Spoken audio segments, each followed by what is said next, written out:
Hello and welcome to another MovieBoozer.com virtual pubcast, and Bill Arsenault just cut out at the moment I hit start broadcast. What a... That's okay, Hawk Ripjaw's here.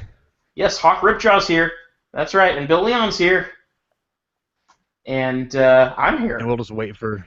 Yeah, we won't... To buy us some time, today I don't have a beer or anything I'm drinking. I found this at the store. Oh. It's a sparkling soda called Dry, rhubarb-flavored soda. That sounds kind of good, actually. Yeah, and here's what it says on it. Tart, lush, and bold. Ooh. I am drinking Rainier beer. It is cheap, it's not terrible, and it's $5 for a 12-pack, so I thought I'd give it a shot. Hey, Rainier beer, that's Washington State, right?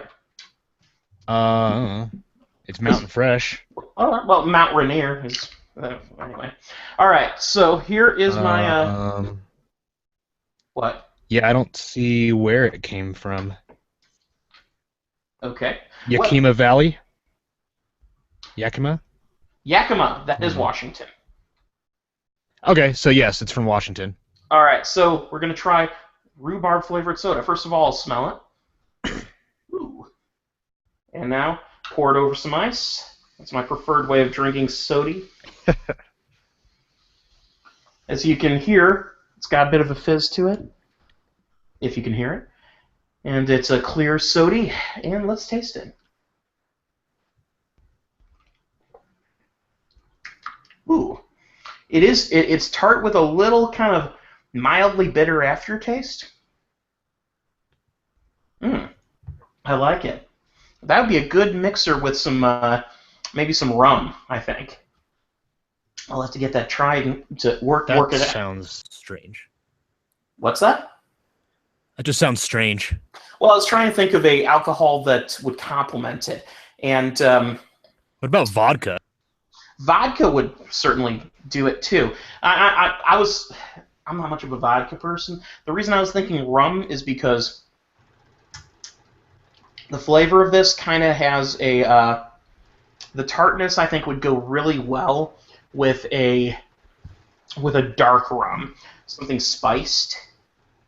Mm-hmm. And then maybe something to cut into it. Not quite the Ron Rico type though. I would go at least to Sailor Jerry. But Kraken. Kraken's good. I like Kraken. I think my preference is for Sailor Jerry. But they're both very tasty. So with that, we have quite a few movie-type films to discuss. First of all, yeah, let's get Kraken. All right, let's get cracking. The movie that I did not see, Alice Through the Looking Glass. Why don't we go ahead and lead off with that? Because I know that you saw it. Did you not, Hawk? Yeah, no, I got to go see it. All right. And Bill Leon, you've seen it, correct? Yeah, I saw it. All right. So let me just straight up say from here, I didn't see the first one, and so I didn't see this one. I didn't see the first one because I decided that I was not going to see any films in which Tim Burton makes an adaptation of a famous novel, because those don't tend to work.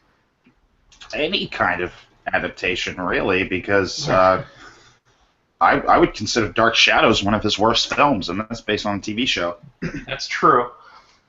I guess, in a way, Mars Attacks is an adaptation, but it's not. It's really more of a, putting a movie together based loosely on some trading cards. Right. And really just kind of based on the art of those, which is cool. That's a cool movie. It's cool what they did with that. I wish that some of his other adaptations had that kind of creativity going into it. He's not the director of this. He's just a producer on this one. So. Right. This film is directed by James Bobbin. Oh, yeah, that's unfortunate. He did the Muppets, yeah. Yeah, the director of the Muppets. He also directed, I believe, every Flight of the Conchords episode. and he also directed The Muppets Not Most Wanted.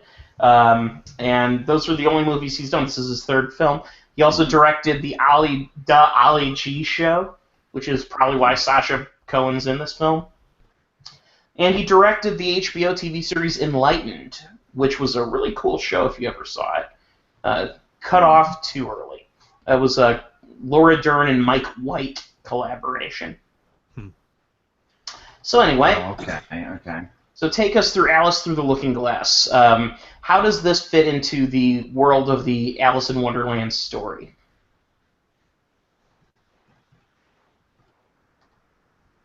I guess I'll go. I was going to say, the silence tells me not well. Well, the first Alice movie is fucking shit, and I hate it. So this one picks up with Alice is like a captain of a ship, and she owns partial shares in her parents' trading company. And the guy she was going to marry in the first one is being a dick and wants to take it away from her. And then the caterpillar is a butterfly and tells her to come back to Underland, and she does. And it turns out that the Mad Hatter is sad because his family died, and because if he dies of sadness, Underland will also not exist anymore.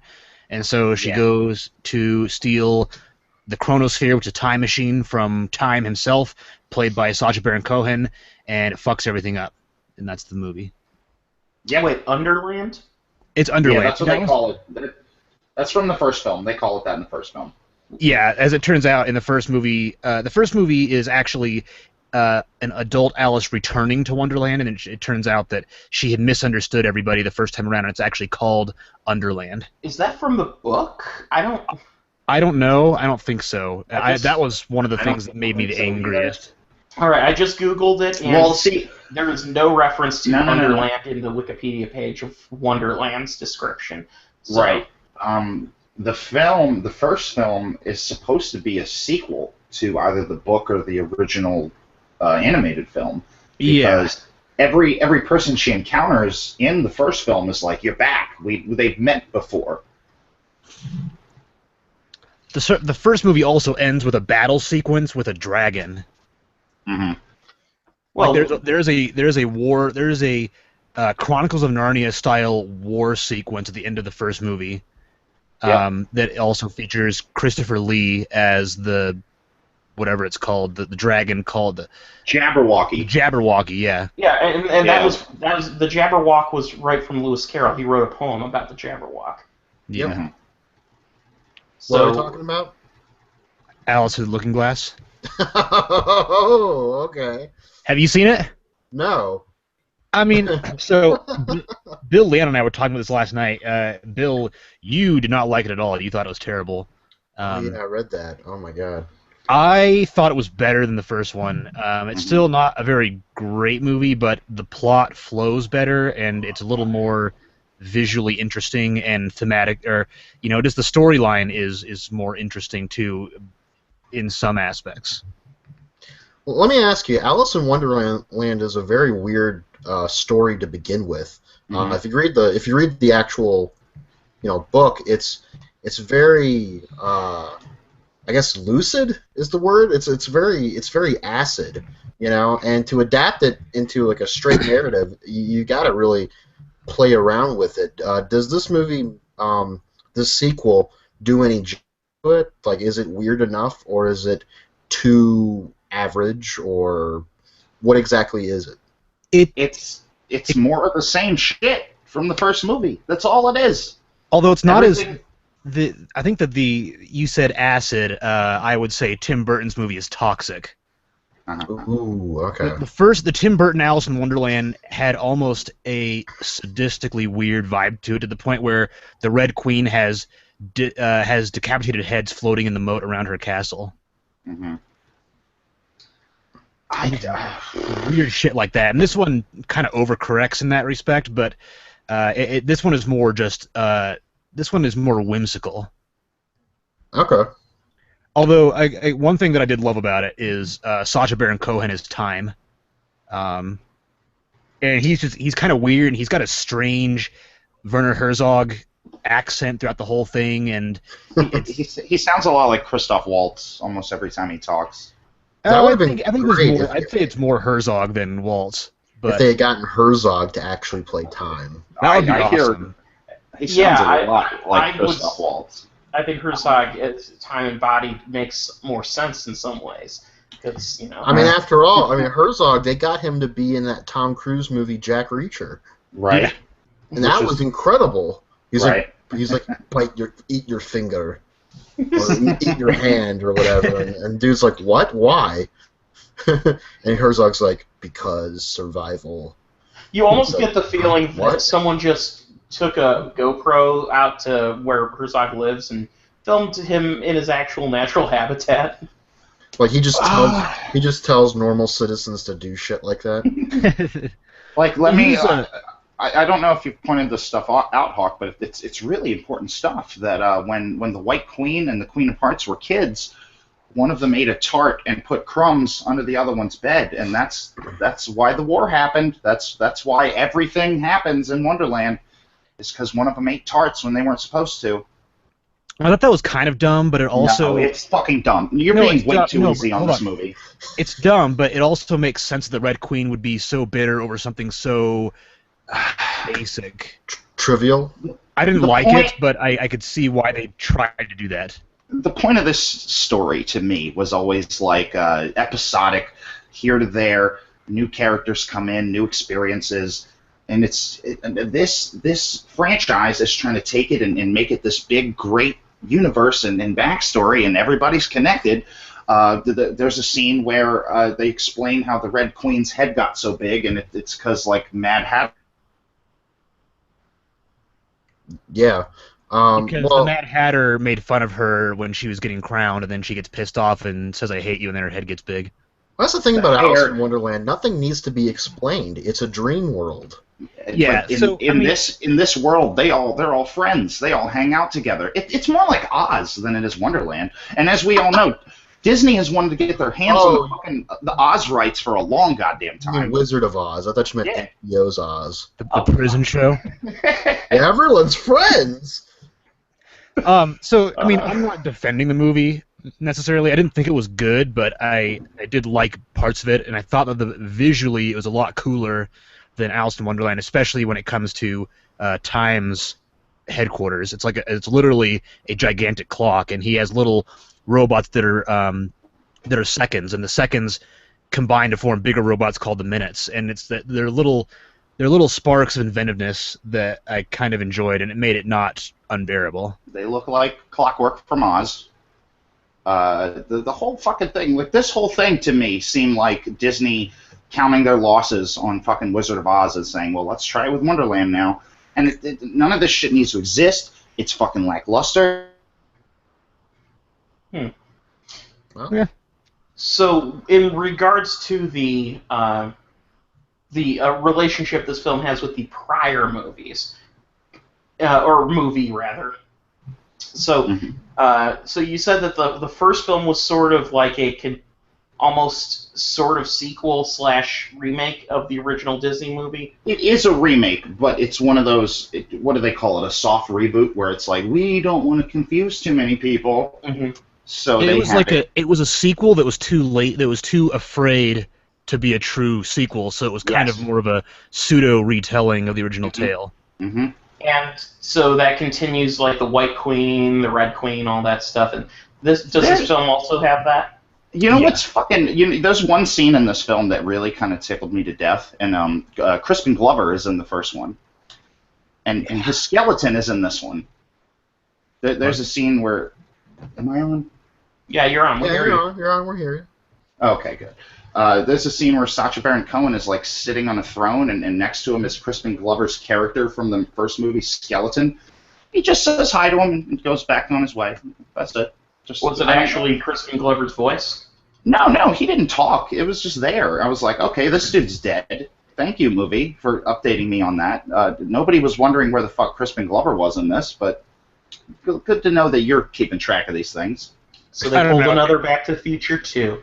They brought him in for the sequel, but they didn't give him anything. They didn't use him.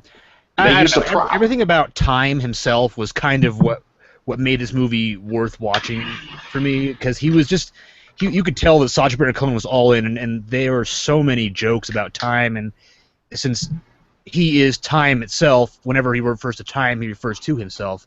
So when Alice says, "Can I have a moment of your time?" and he's like, "To do that, I have to give you a part of me," and it just like they do a lot of weird wordplay with that. That shit gets dumb, and the end of the movie, like her big re-entrance into the real world is like somebody's having a conversation about time, and she walks in like, time doesn't do this, he does this, and I'm like, why are you like, if it was a real world thing, people would be like, why are you calling him he? Like, should you? I mean, there's a part in this where she gets sent off to a fucking mental institution. Send her back. It didn't work. I was gonna say, what was the part of the mental institution? I know in the trailer they insinuate that that's how she returns. You want to hear the big slap in the face about this? It makes no fucking sense. She jumps through the looking... Oh man, I'm on the edge of my seat. What happens? Well, is this like Return to Oz, where she, she's in the mental hospital and then she makes her way back to Oz, or... She kind of wakes up in a mental hospital, and then she escapes, and then they never really mention anything like that again. That was, I mean, I'm not going to downplay the fact that this is a badly written movie, because it's the same writer as the first film, and Linda Wolverton doesn't give a shit about character development or doing any service to Lewis Carroll, except for maybe passing references and bringing in the characters from the books. I mean, it's just, it's the pacing is fine. Some of the writing is okay, but just a lot of the story and the plot progression is just weird and makes no sense and is kind of frustrating. Okay. Well, I mean, I'm not getting any more reason to watch this film then, because this movie seems to have pretty much everything going against it. I would Redbox it and then watch the parts with Sacha Baron Cohen, because he's fun. Well, that's if by the time this comes out on home video, this is even still viable. Perhaps I'll just watch Dolly G Show. I have it on DVD. That'll. Wait, did you call it Dolly G? Dolly G Show. That's what it is. Dalai Lama Show? I thought it's Dolly G. I thought it's Dolly G Show. Dolly G Show. It's Dolly. It's terrible, like, slang. Either way. Yeah, D as in D, and his name is Ali G. I agree. I agree with Hawk that Sacha Baron Cohen was trying in this, but it's not enough. Like, those scenes, it's all bad. It's all fucking bad. It should have just been Borat in Wonderland. That would be a lot more fun. Like, I really did dislike the first one. This one makes it look good, in my opinion. Because, Cultural learnings of Wonderland for Make Benefit Glorious Nation of Kazakhstan. I would watch it. Oh, I'm legitimately curious about how much money they dumped into this, because $170 million apparently. Yep. Because the first one's like the 23rd highest grossing film in the world. You can't recapture that magic, Disney. I'll tell you what, because ain't nobody paying to see this nonsense. Well, it didn't have any magic. This movie, the first movie came out when 3D was still hot. That's what I meant by that's the kind of magic I meant. And then of course, Tim Burton and Johnny Depp had not yet begun their downward spirals. It was beginning, but it was. I would argue Johnny Depp has been on his downward spiral for some time now. But he was still high on the fumes of Pirates of the Caribbean, so to the general population, people still cared about wanting to see everything he was in. That's true, the box office aspect of it. Yeah. And he still had and to be fair, he still had a couple of good movies in him in between there. Because Alice in Wonderland was 2010, and then he did Rango the year after that. Yeah. But he also did The Tourist that year. So who else saw The Tourist? I have never seen it. There's a How Did This Get Made on that, right? I don't know. You guys should see The Tourist. It's pretty bad, but it's one of those really interesting failures. Like, you wonder how and why anything in that movie happened. Getting from conception to screen. The thing about The Tourist that I think makes people particularly angry is not the movie itself. It's the fact that it was nominated for 3 Golden Globe Awards. And Through the Looking Glass is probably the best film I saw over the weekend, and I hated it. Yeah. Here we go. Oh boy. Pray tell what your next on the list is. I would go X-Men over Do-Over, but which one do you want to do first? Well, let's go ahead and do X-Men, since I think that's a good move. Mm-hmm. Is it? Well, all right. Yeah, I guess it is. Onwards and upwards. This put me to sleep. I only saw about an hour of it.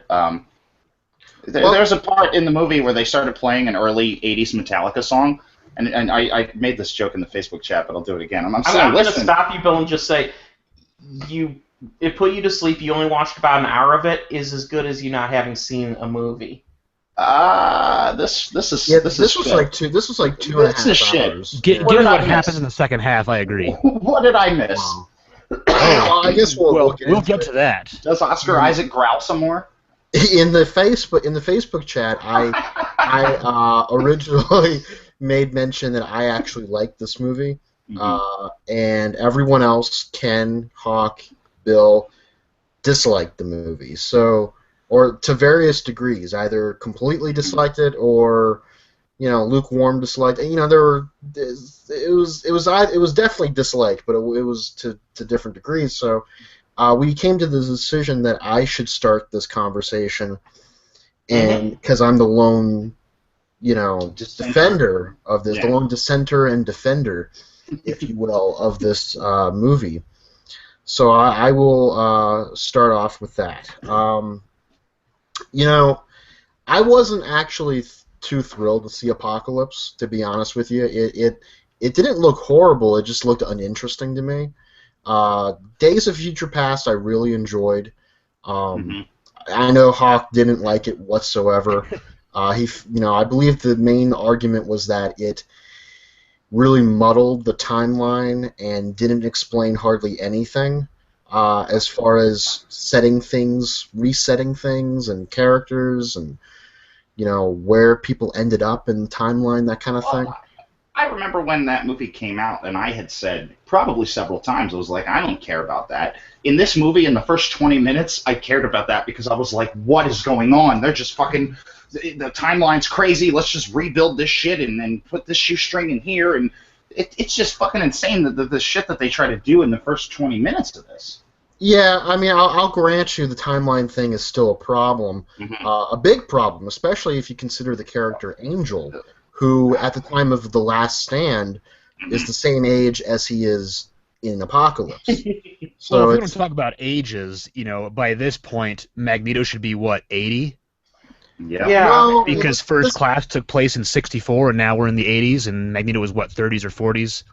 So he wouldn't be. Yeah, not 80, but still older. He would be like in his 50s, maybe 60s. Right. He looks like he's aged not at all. Also, this looks like a job before.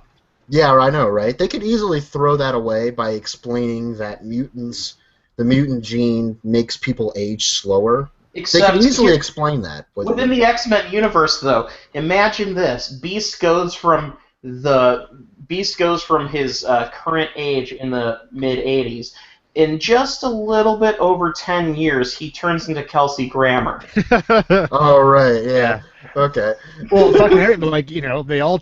James McAvoy turns into Patrick Stewart. And that's... when you see his bald makeup at the end, I would argue that's at least somewhat believable. Mm-hmm. Yeah. They make it anyway, work. What did Bill Arsenault like about Apocalypse? Tell me what you like. The character of the movie, I guess the movie. Let's stick this. I mean, the whole. The whole thing about it. Okay. Well, I meant the 10-minute opening revolves around the character. So. The first 10, 15 minutes of the movie in Egypt, I thought was like some of the stupidest shit that I had seen in a long time. Oh yeah, absolutely. like the rest of the movie was fine for me, but that bit, and I knew they had to start in Egypt, or at least reference Egypt, or go back to Egypt, or flash back to Egypt. I knew they were going to do that, but what we ended up getting was just pure schlock. Mm-hmm. I don't think we needed to flash back to Egypt at all. I think just the reference that it's this person who we think has been around for thousands of years would have been enough for me. Well, I think from a Oh, go There's ahead. a whole scene where Rose Byrne explains it. You don't need that shit. Well, Like, my justification for it is that visually, from a visual standpoint, they needed to kind of give you reference to what was going to happen with Professor X in the end when he was trying to transfer his consciousness. They wanted to kind of set you up for that and give you kind of a quick visual rundown of the mechanics of how that was going to work. It still was confusing. It still didn't really make much sense, but they were trying to establish something there. So there was, I got that point, but that whole scene was just pure slapstick. That opening bit. I mean, seriously, when the bricks are falling onto people, they're crushing each of the four horsemen. I was busting out laughing. I thought it was hilarious. If you insert the sound effect they have in South Park when someone gets hit, all of a sudden it's like, BURR! That's exactly what it was. I thought I heard a bah. You know, I liked how the guards that sabotage the transfer, they knock the supports out of these bricks which have arrows painted on them, and they slide down perfectly engineered chutes to destroy the pyramid. Mm-hmm. Yeah. Somehow that was like,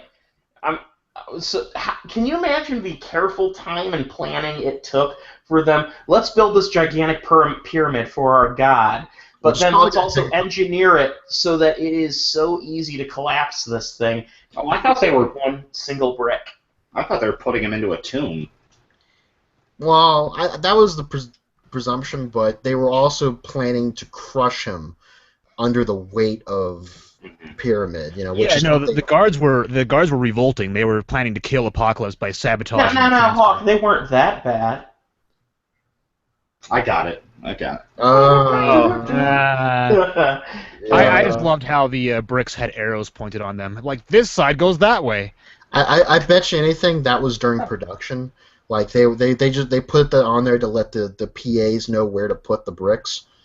That was just left in by Brian Snyder. Just fuck it, leave it in there. Whatever. Did you say Brian It's Snyder? interesting you should say that because there are so many. No, I said Brian. Did I say Snyder? I think you said Brian Snyder, and that's why. I meant Singer, obviously, but I think he said Singer. Singer takes a lot of interesting choices in this movie. You know, some paid off. Some this is coming straight out of Half in the Bag, but I wholeheartedly agreed with that sentiment that he took a lot of chances here. Mm-hmm. Specifically with the Quicksilver sequence that didn't really tonally match what was happening, but was fun nonetheless. Oh, it was clearly pasted in simply because someone, the producers of the film told the screenwriter, we got to have another Quicksilver sequence. Everyone talks about how awesome that was in the first film, so let's put it in here. And they're like, where? And I loved how they introduced him. They had the first beats of the song, and then his foot comes down. In front of camera, and it's like Donna, yeah, right. And then he gets into it, and he starts running around and everything. Mm-hmm. But it didn't have to be goofy. They could have had that same sequence, but more dramatic. Yeah, I agree. It could have been just as much of a technical marvel, without being like silly, you know. But maybe that's just part of his character. Maybe his character is just immature and he likes to listen to music while doing this stuff. You know? Well, it just completely neutered the tension of the scenes that bookended it. Like, so Apocalypse is here. Oh my God! And he kidnapped Charles, and then Havoc is destroying the building. And then it's like, oh, Havoc's dead. Oh right. Yeah. Although I thought it was funny. I thought actually it was that. annoying, but also funny how Havoc was responsible for the X mansion blowing up. Well, he didn't know there was an explosive material behind that wall.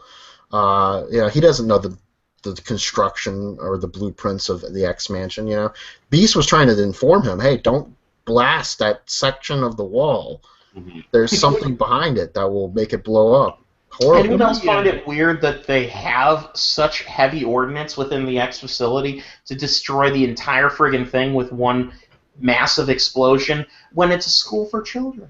No, it's called lazy screenwriting. Did they ever explain Beast's non-transformation shit? It had to do with that in Days of Future Past, he developed a drug that suppressed the X gene, which is why Professor X was like a drug addict in that movie. And able to walk. Exactly, but now it's okay. It's okay for him to use it in this one because he takes pills because he doesn't like the physical version of his beast mode. I think that's his whole doesn't like putting on the makeup. That's why. Well, you know what it is? It's supposed to be some sort of weird comment about the choices made within a community of people. So, like, for instance, when you have the transgender population, some people choose to go through a whole procedure of things. Some people choose just to dress up. Some people choose. Ken, I think you're reading too much into that. I'm not reading it. That's what it. That's maybe not that's subtext, that's text. Maybe that was okay. Maybe that's surface level, but which in which case you're probably right. But I would say too, you're putting way too much thought into it than the screenwriters did. As much as I like this movie isn't like commenting that far. Mm-hmm. You know what I mean? Like it's not. That was one thing that also bugged me. Remember, this is a series which, from the very beginning, has pounded into the we're different themes within the movies. They are about the LGBT struggle. They are about the gender war. It is not anymore.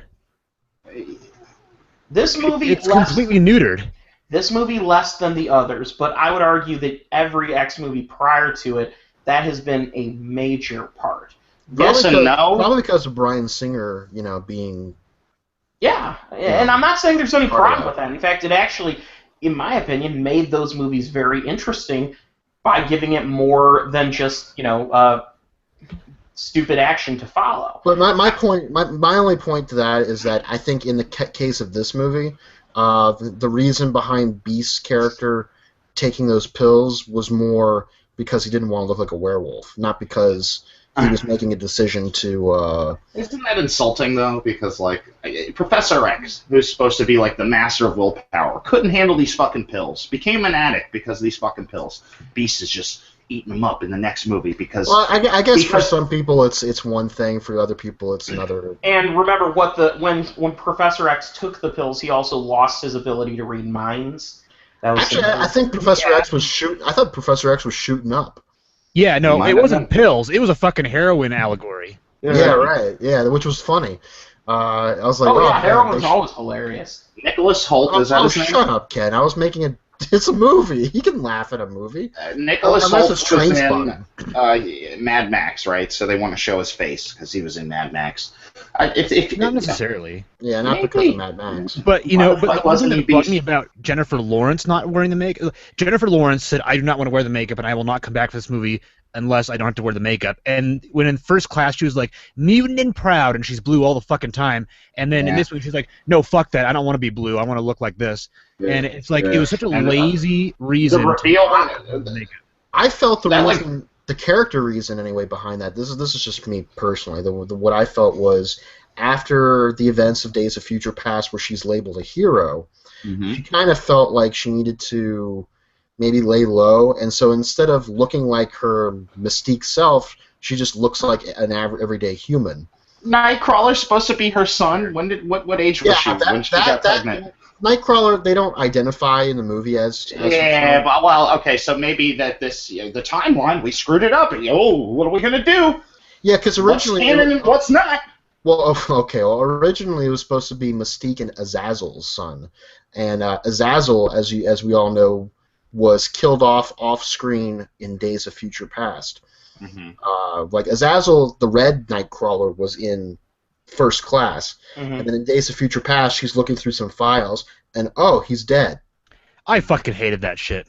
I hated that too. I thought that was very lazy. I was like, I thought Havoc had died too, but then nope, he's back. Well, no, Havoc was in Vietnam. Let me talk about this because this movie assumes that we're all super familiar with First Class.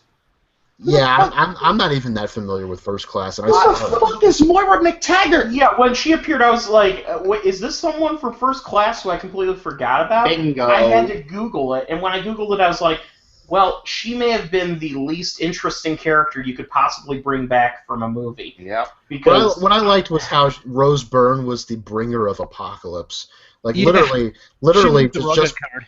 just because she accidentally shined a little bit of light on that little pyramidish thing, that brought about the almost end of the world. And I thought that was pretty funny. Like, oh, yay. I She's will also credit- responsible for crippling Professor X. Yeah. I will In credit- first class, she's shooting at Magneto, and he deflects the bullet, and it shoots him in the back. So Moira fucks up a lot in this franchise. Like, she's responsible for a lot of shit that happens to these people. Yeah, but the filmmakers did at least come up with a way to put Olivia Munn in a movie and make it work. And you know what that is? They didn't make it work. Don't have No, they made it Didn't work work perfectly. at all. She never opens her mouth. You never hear her act. That's the thing. Her big dialogue moment in this that I was awake for. She betrays a dude just on a whim because because Ivan Ooze is here. Let's because Ivan Ooze makes her sword. let's switch sides. What loyalty? But +1 to attack. It takes all of 3 seconds for her to make that decision. But Everyone keeps making these Ivan Ooze references, and of course, I've heard numerous other comparisons of people who Apocalypse may or may not look like. Well, look, the original production stills for this, he looked like Ivan Ooze. Now he looks like some kind of Super Sentai villain. That's it. But still, that's. I kind of dug Apocalypse's costume design. I thought it was. You know fun. what I see when I see Apocalypse, though? I did a little research to try to come up with someone else. I see Bicentennial Man. Yeah, I can see that. Yeah. Bicentennial Man. Yeah, I mean, can you imagine that if the part I was would have played liked to by... have seen. I want Robin Apocalypse. Williams, Apocalypse calling Psylocke Little Miss. Is that what he calls the girl in that? It's been ages since. No, he didn't. Well, maybe in that movie, but Something. but in all fairness to Olivia Munn, she does a good job in the Newsroom, the TV show on HBO. She's terrific in that. She's capable of acting and everything. She's got personality to her. She's able to do that. It's just in this movie, the irony here, and in Half in the Bag they brought it up really well, was in Deadpool she was offered the role of the girlfriend, and she didn't want to do that because she didn't want to be the female who does nothing. Better roll. Then Apocalypse comes along. She's like, "Oh, I get to do stuff." No, you get to like move around in a sexy ninja outfit. That's about it. And the girlfriend of Deadpool does a lot, actually. Yeah. She's got. I mean, I don't know about. She's got a very integral storyline. Yeah. Yeah. I'll raise you on that. I'll raise you the actor turning down a role. Oscar Isaac turned down Doctor Strange to play Apocalypse. Ooh, What?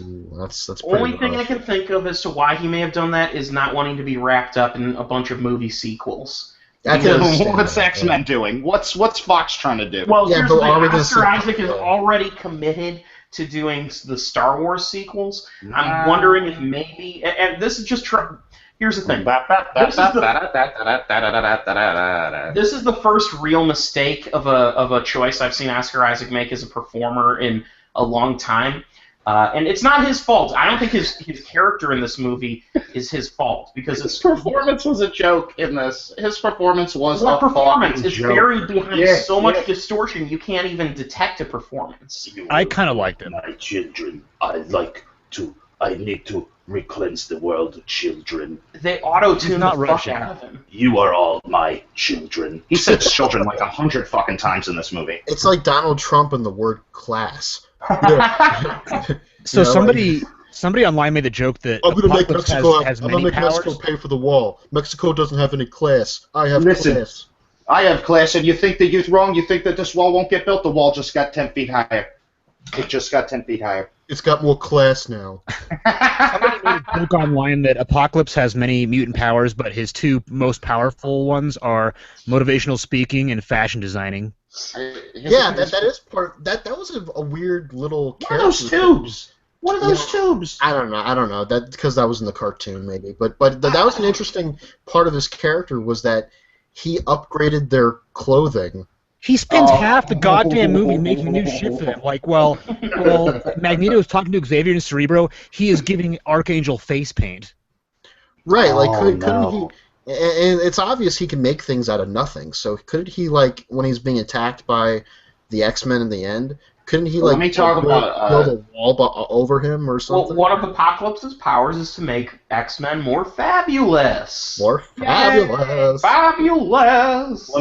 Speaking of Angel, that was the moment where I checked out mentally.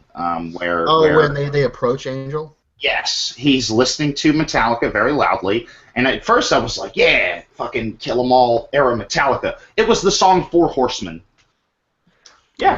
Speaking of Four Horsemen, do you like how I wanted to throw things at the screen. when Rose Byrne, Exposition Machine, was talking about, Apocalypse always takes 4 powerful mutants to be with him, and then Apocalypse literally chooses the first 4 people he runs into. Apocalypse is polyamorous. No, I get what you're saying, but that would be a worrying. Yeah, but I saw a Jerry Springer special once. You just reminded me of where he's following around like a homeless group of people, and one of them is like an older man, and the other 2 are young teenage couple, like a man, like a boy and a girl, and he's like, "Yeah, I'm giving them a home, I'm giving them food and everything," and then Jerry Springer's like, "But you're doing so in exchange for sex."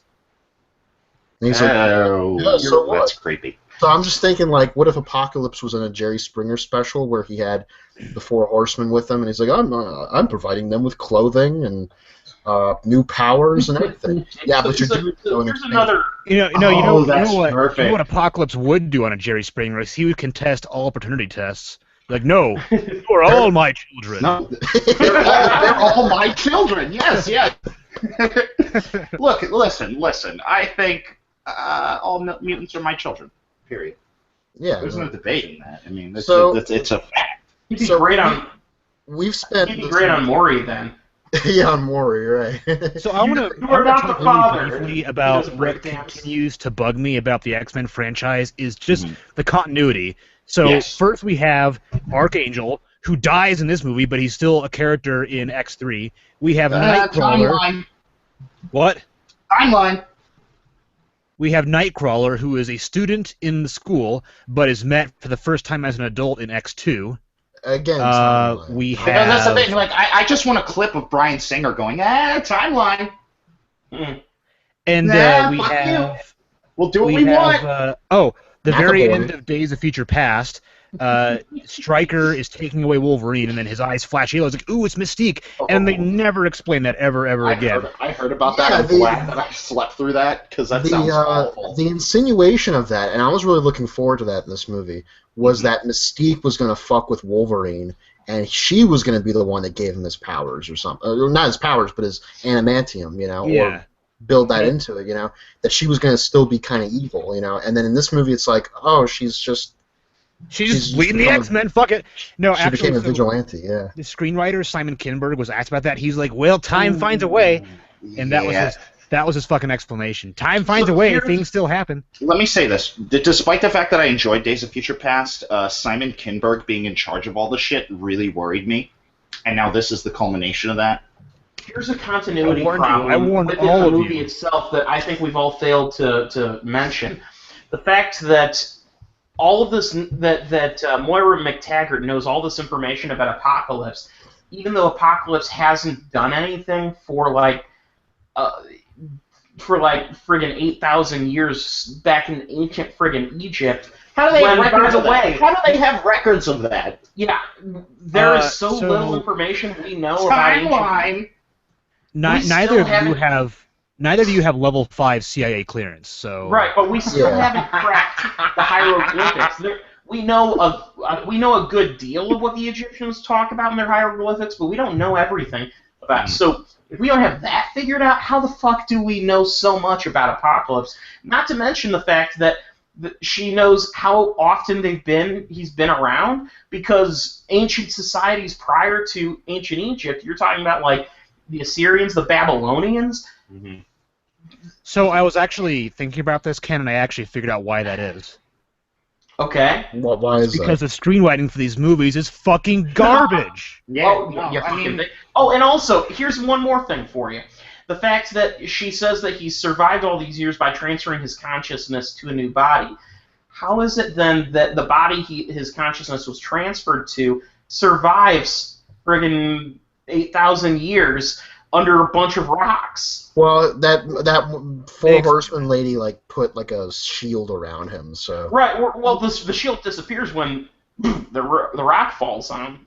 No, not really. The rock like melted with the shield and formed a case, and of course when they were going to transfer into Oscar Isaac as a person, they cut him open and he healed himself, so he is a regeneration mutant. So in the comics, Apocalypse has like just countless mutant powers. So one thing I liked was that in this movie they explain why he has so many powers, is that every person he transfers into is a mutant, and so he absorbs those powers.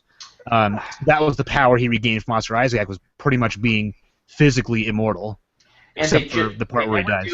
Putting those tubes on his head. Wait, the costume designer? I'll bet it's the same costume designer who designed the Borg. Or Star Trek. That'd be an interesting connection there.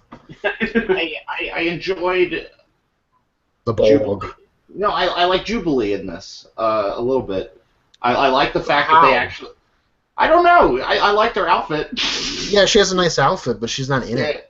Apparently, there was a very large scene cut from the movie that was them at the mall, and you get to see Jubilee's powers there. So maybe in about 6 months, to the mall. We'll see X-Men Apocalypse, the Jubilee cut. I would love to see that. Yeah. And actually, yeah, there's a scene where they're like, "Let's go to the mall," and somebody's like, "The mall." Oh, Nightcrawler's like, "The mall? I don't know what a mall is." Like, come on, Kurt, let's go to the mall. Make that the whole film. Make it like a teen romp through the mall, and it'd be better. That's probably my favorite aspect of this movie. And to get back to something positive. Well, that's the thing. That's kind of what I'm touching on. Like I say, I like Jubilee, but the young actors, they're not bad. They're well cast. I like the actors that are returning here. I've always liked James McAvoy and Fassbender as Magneto and Charles. I've always liked Nicholas Hoult as Beast. Jennifer Lawrence, I could really fucking take her leave. I don't. Jennifer Lawrence does not give a fuck in this movie. I guarantee you, Bill, if given the opportunity, you would take her. Well, if you're talking physically, yeah, but I'm talking about in the context of these films. She, outside of First Class, where that was before she was a big star. She feels shoehorned into both of these films. This one and Future Past. Future Past. Now, she felt like a pretty integral part of Future Past, but why? Why was she such a huge part of the story? Why is she a hero at the end? That's not Mystique. Oh, I don't get that, but I'm saying in the first couple acts of Days of Future Past, she played a huge part in it. But there's no reason why one of the biggest villains of Marvel Comics is leading the X-Men at the end of Apocalypse. I mean, Jennifer Lawrence clearly does not give a shit about this movie. No, she looks so fucking bored. She's Johnny Depp level in Through the Looking Glass, because just no fucking shits. Yeah. No passion put into this performances. In terms of another thing that I liked, Bill A, to this movie's credit, I think the scene when Apocalypse figures out that Xavier has Cerebro and then he uses it to launch all the nukes, that was a cool scene. Yeah. Especially with the use of Beethoven. That song is awesome. Oh, right. And that was also Stan Lee's cameo right there. Yeah, which wasn't a very good cameo, but... No, he was just standing there. Well, Stan Lee didn't really have much to do with creation of the X-Men anyway, so it's not like... I have... well, continue talking about the movie. Well, I was just saying, so it's not like he really needs a cameo in these movies, but it's nice to give him one. He's an old man. Yeah, but like like launching all the nukes, that was very nicely tense. And then when Apocalypse said, "You can fire your arrows from the Tower of Babel, but you'll never strike God," I thought that was a cool line, and it was actually one of the first times in the movie where it was actually kind of chilling. And I know that the voice modulation of Oscar Isaac was kind of weird, but I think it still worked. It still worked for him, and I think that Oscar Isaac's performance still had a stake in that. I don't think you could have a worse choice in voice modulation if you had T-Pain play the role. T-Pain. I don't know. I still really honestly believe that if a lesser actor had played Apocalypse, it would not have been as good of a performance. Like it was fine, and the voice modulation didn't really interfere with it all that much because you still had the scenes where he had his physical acting as well. No. I did think it was weird that that this horrible cataclysmic villain was like the second shortest out of the bad guys. Have you ever played an X-Men video game where Apocalypse is the boss? The game. Yeah, I played that one. When I would play those games as a kid, I'd be like, "Who's that?" And the game would tell me he's a big bad guy. That's what this movie is. He's a big bad guy. The game X-Men Legends, he is the main villain, and Second one. X-Men Legends 2.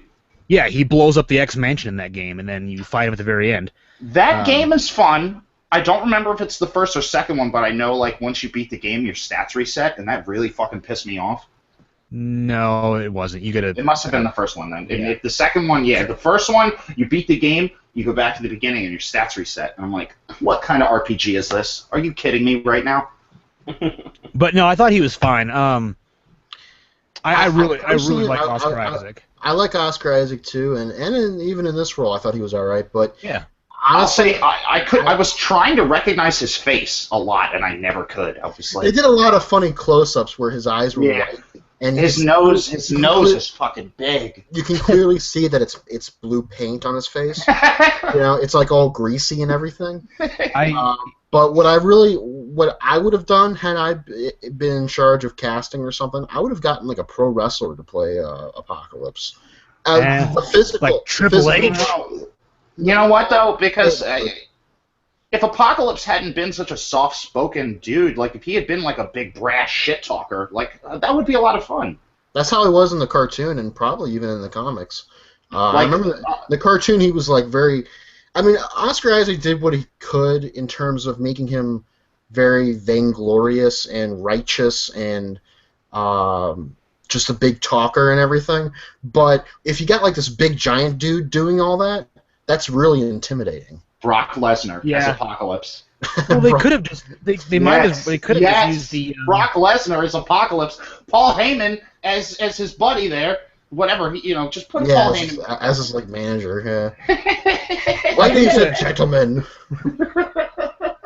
I think that Oscar Isaac has the presence. They should have just used some like Lord of the Rings style forced perspective to make him look bigger than he was. Oh, that scene! That scene where he's like holding Xavier is so fucking cartoony. One of his abilities. It's supposed to be like dramatic and tension filled, but I'm like, this looks fake as shit. Like, cover it in shadows all you want. It looks fake as fuck. Well, Xavier say something like, "You're in my house now." Yeah, you're in my house. Yeah, he didn't say like in Red Letter Media where he's like he didn't say "You're in my house, bitch," but he's like, "You're in my house. Welcome to my house."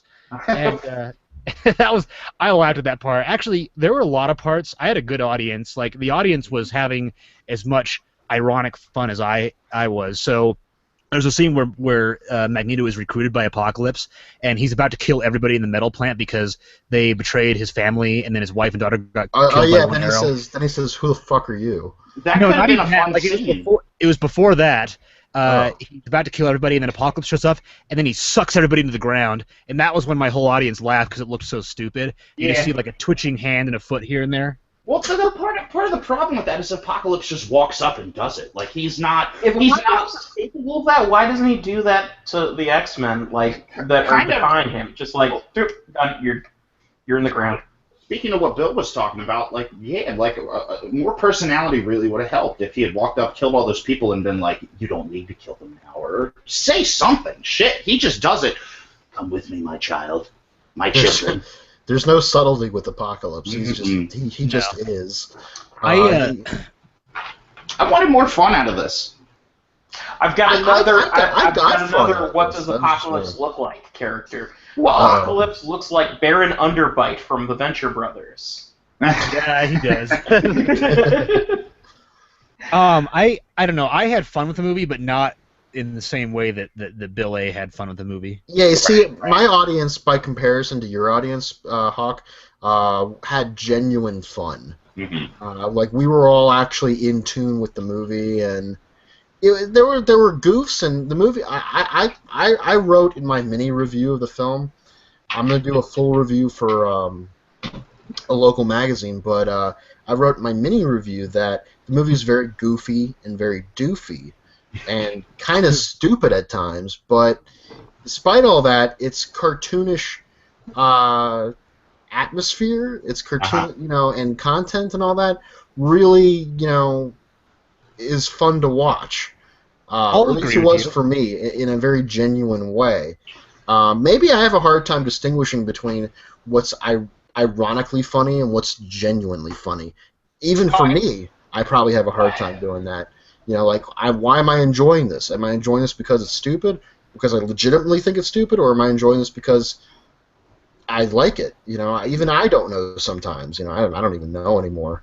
You know? Well, So... I'll totally agree with you. The movie was very earnest in sticking to its comic book roots, but I think that what killed it both killed it and made it really funny for me is that it needed to be more tightly structured and written, and needed fewer fucking stupid moments, and a better written villain, and just better stuff happening. Like it was by far the most comic booky of the X-Men franchise. But I think it just had so many problems everywhere else that it ended up pretty much crossing the line into farce. I think, well, speaking on that, I think comparison is hurting this too, because you have Marvel going right now. Civil War just happened, and they pulled off one of the biggest comic book movie spectacles of all time. And then you watch this, and it's like, oh, that's cute. Well, that and the fact that another film set in the X universe, Deadpool. I was waiting to bring this up, but since you brought it up, Deadpool is going to keep this franchise alive, and it's yeah. I know. I want Fox to give Marvel the rights to Deadpool, because, like, I don't keep the X-Men out of the MCU, but bring Deadpool in. That could be a lot of fun. Deadpool in the MCU would be a weird mix, because I think you could make it work. Yeah. Deadpool, it could work. That's the cool thing about Deadpool, is that he could work in pretty much any universe, because he operates outside of the fourth wall. He's very true. It's not. Yeah, right. Well, that, and he's a dick, right? The Tick. I said he's the Tick, not a dick. Oh, he's the well, Tick. he is, though, in fact, a dick. So that is true. He's a dick. He's also a dick. Yeah. They're in fact. Oh, dude, if they would never do this, but there's a whole, like, mini-series comic book arc where Deadpool just goes around killing everyone in the Marvel Universe. Yeah. Because I think he's, like, brainwashed into doing it, but that'd be so much fun. Make a Marvel Zombies movie. Make a Deadpool Kills the Marvel Universe movie. They're talking about doing Planet Hulk in Thor 3, which, yeah, you got a lot of ideas for Thor there. Well, to respond to the Planet Hulk thing, I think that's interesting because, first of all, Thor was in Planet Hulk, if I'm not mistaken. I don't know that. If that's true, that's cool. I didn't know he was, like, that big and a part also of the story.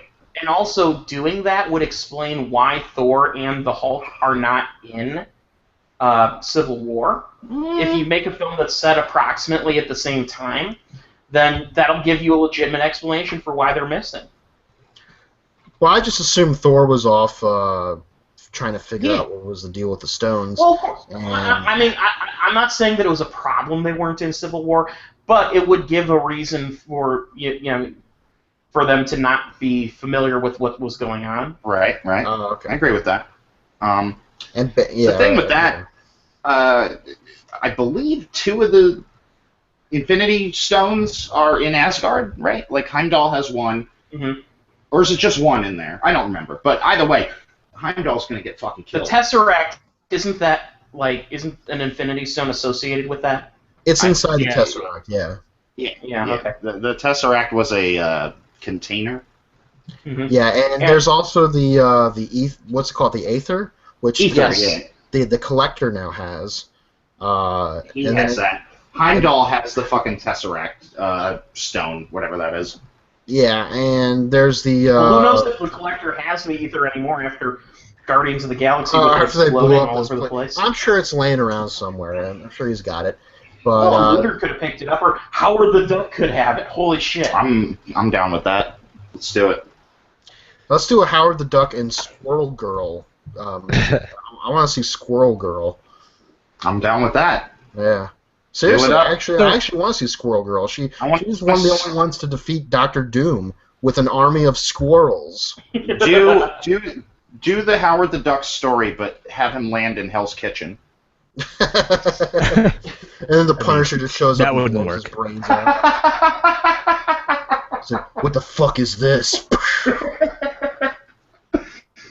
Oh, Now, So that would be the cool. other what if you had Deadpool and the Punisher in the same story? that would be awesome.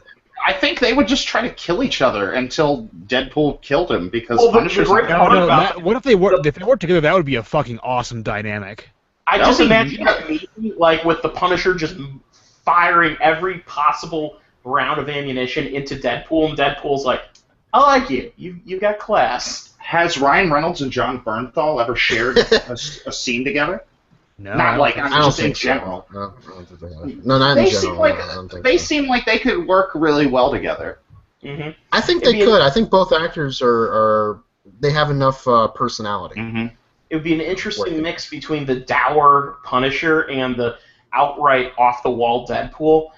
You could make something really fascinating out of that. You know what my favorite joke in Deadpool was in the movie? When he Was cuts when his he's- hand off. No, when he's fighting. Well, that was good too. But he was fighting. He was fighting Colossus. I'm sorry. Colossal. I'm sorry. I was watching a Mystery Science Theater 3000 episode called Colossal versus the Headhunters. Mhm. Ah, earlier. yes. So Colossus, he's fighting Colossus, who, by the way, if that movie takes place in the X-Men timeline, it's also because Colossus looks different. Oh, yeah. Yeah. He looks more accurate in that Deadpool movie, but And he's Russian. and he's And he's actually not He's dead. supposed to be. and he's not dead. Well, So he anyway, died in the and he says something future, about his didn't he? prostate, and he's like that's the off switch, and he's like, or is that the on switch? I was like, ooh, holy shit! He just made a fucking milking the prostate joke. Which is funny because, like, every other scene, like, especially around women, Colossus is, like, super polite and reserved. Yeah, Mhm. right.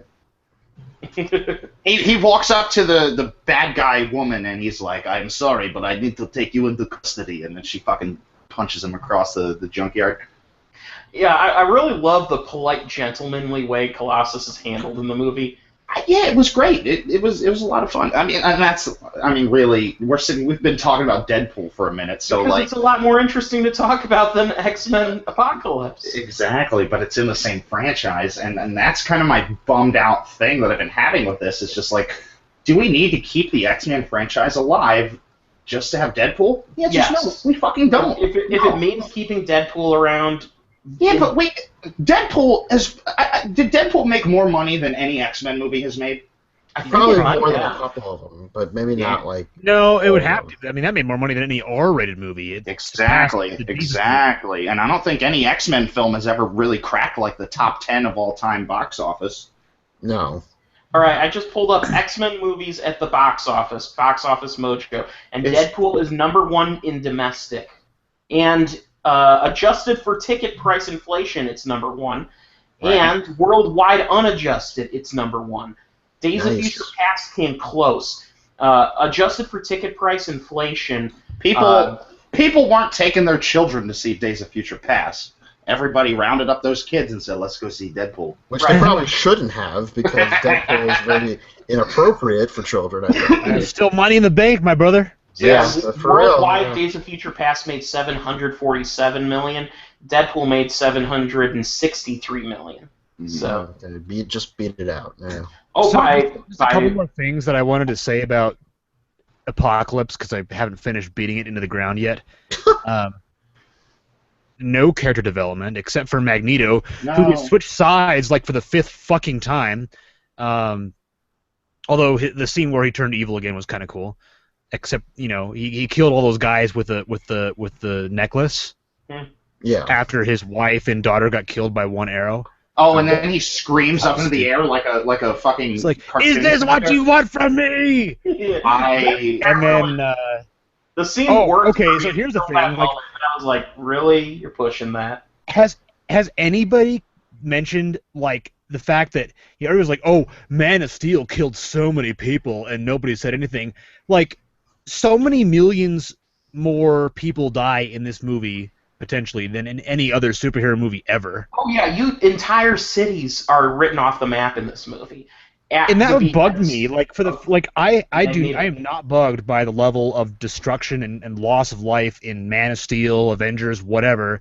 But this one, like, you get like what 2 reaction shots of people like running away from debris, And then it's like, oh, hey, this city's destroyed. This city's destroyed. It's like nope. There's no feeling of weight to all the people that fucking die in this movie. What happens in this movie, the kind of destruction you see in this movie, would almost have been the kind of like perfect setup for the future dystopian world you see at the beginning of Days of Future Past. Because but that doesn't happen now.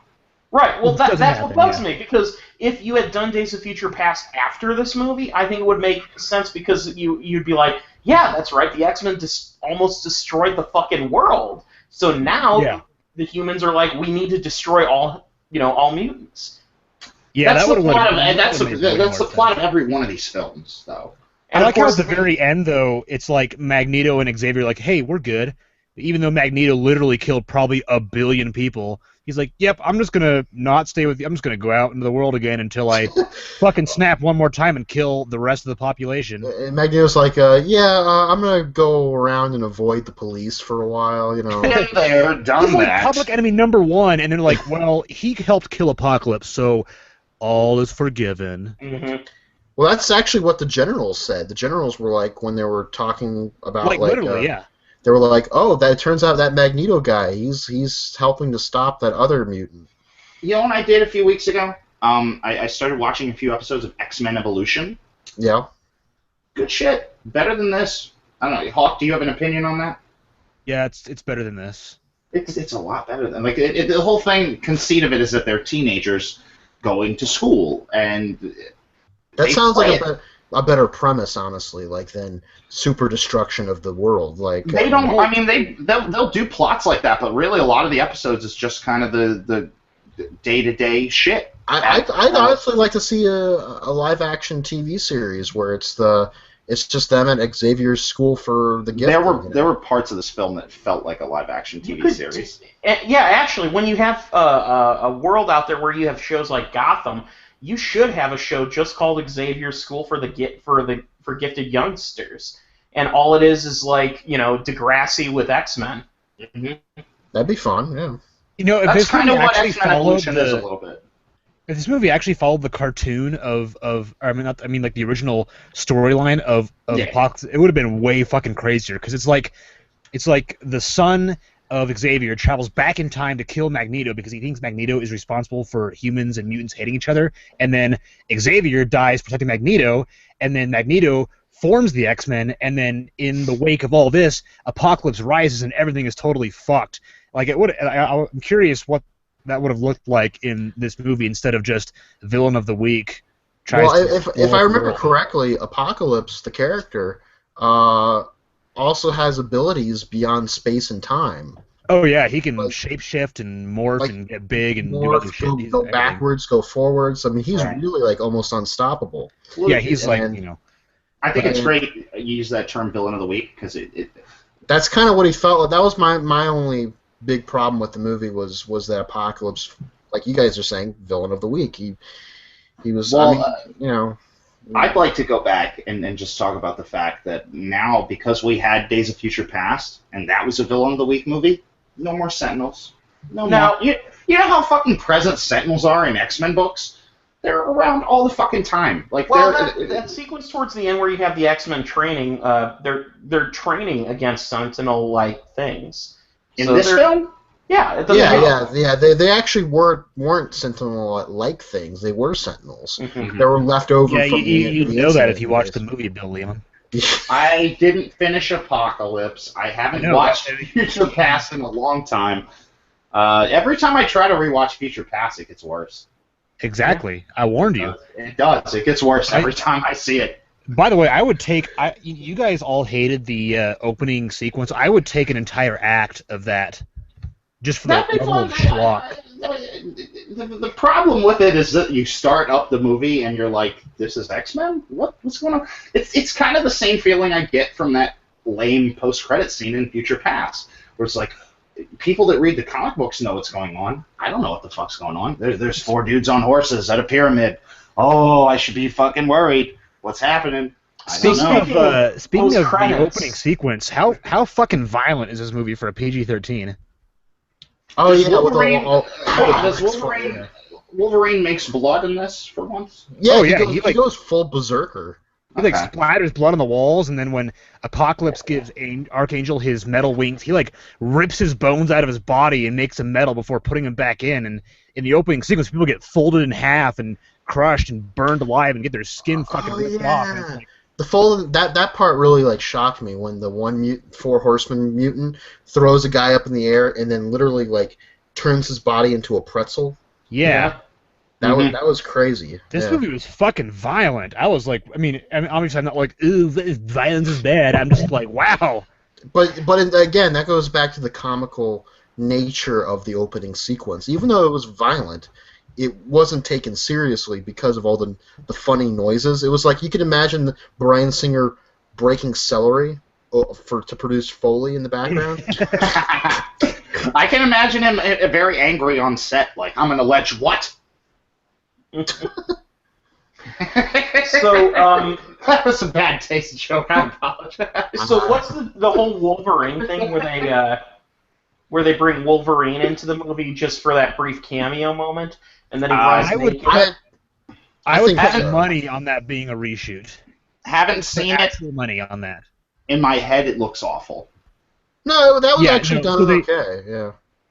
Like, so the Apocalypse, disarms the entire world, and then Stryker shows up 5 seconds later, knocks everybody out. He's like, I want this one, and that one. And then it's Cyclops and Nightcrawler and some other people, and then Wolverine's there, and he kills people, and then that's the scene. Then it was a 20-minute break from the movie.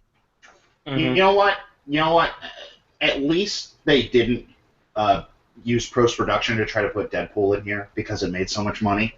It wouldn't have made sense, but they could have used that timeline argument.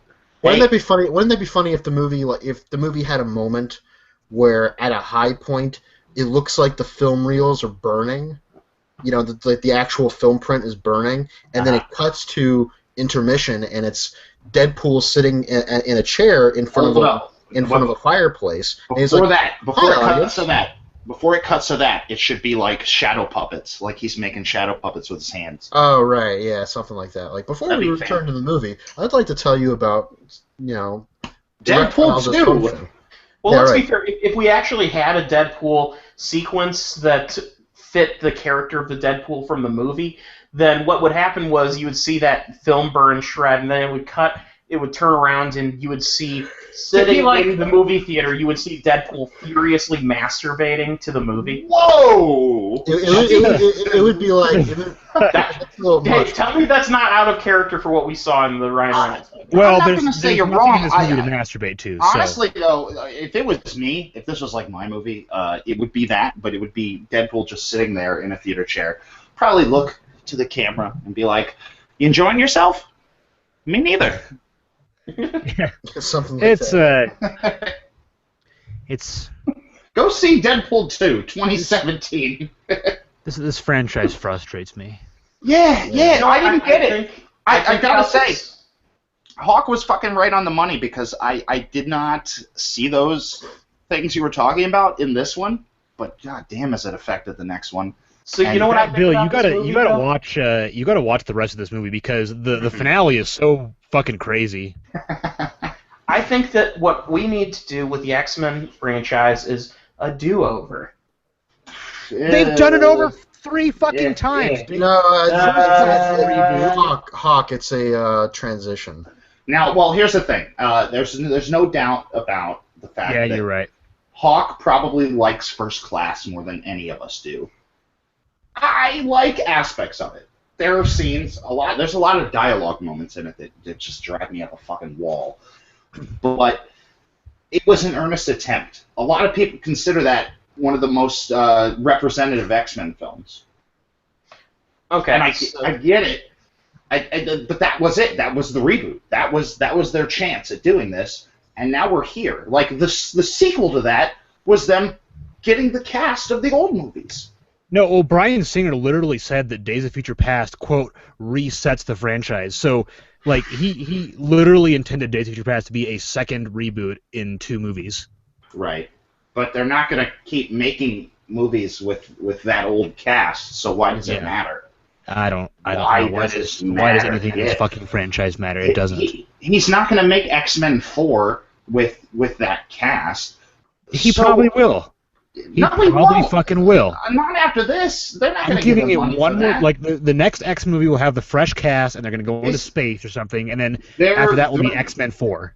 What's this money? What's this movie taking in at the box office? How's this movie doing financially? I think it's doing okay. It's doing right? pretty well. It's doing well enough, but it's still international number-wise. Right. If you include everything, it's still the lowest grossing X-Men movie right now. So it's going to have to work pretty hard to beat that. Well, no, I already know the answer to that. Is X2 that good?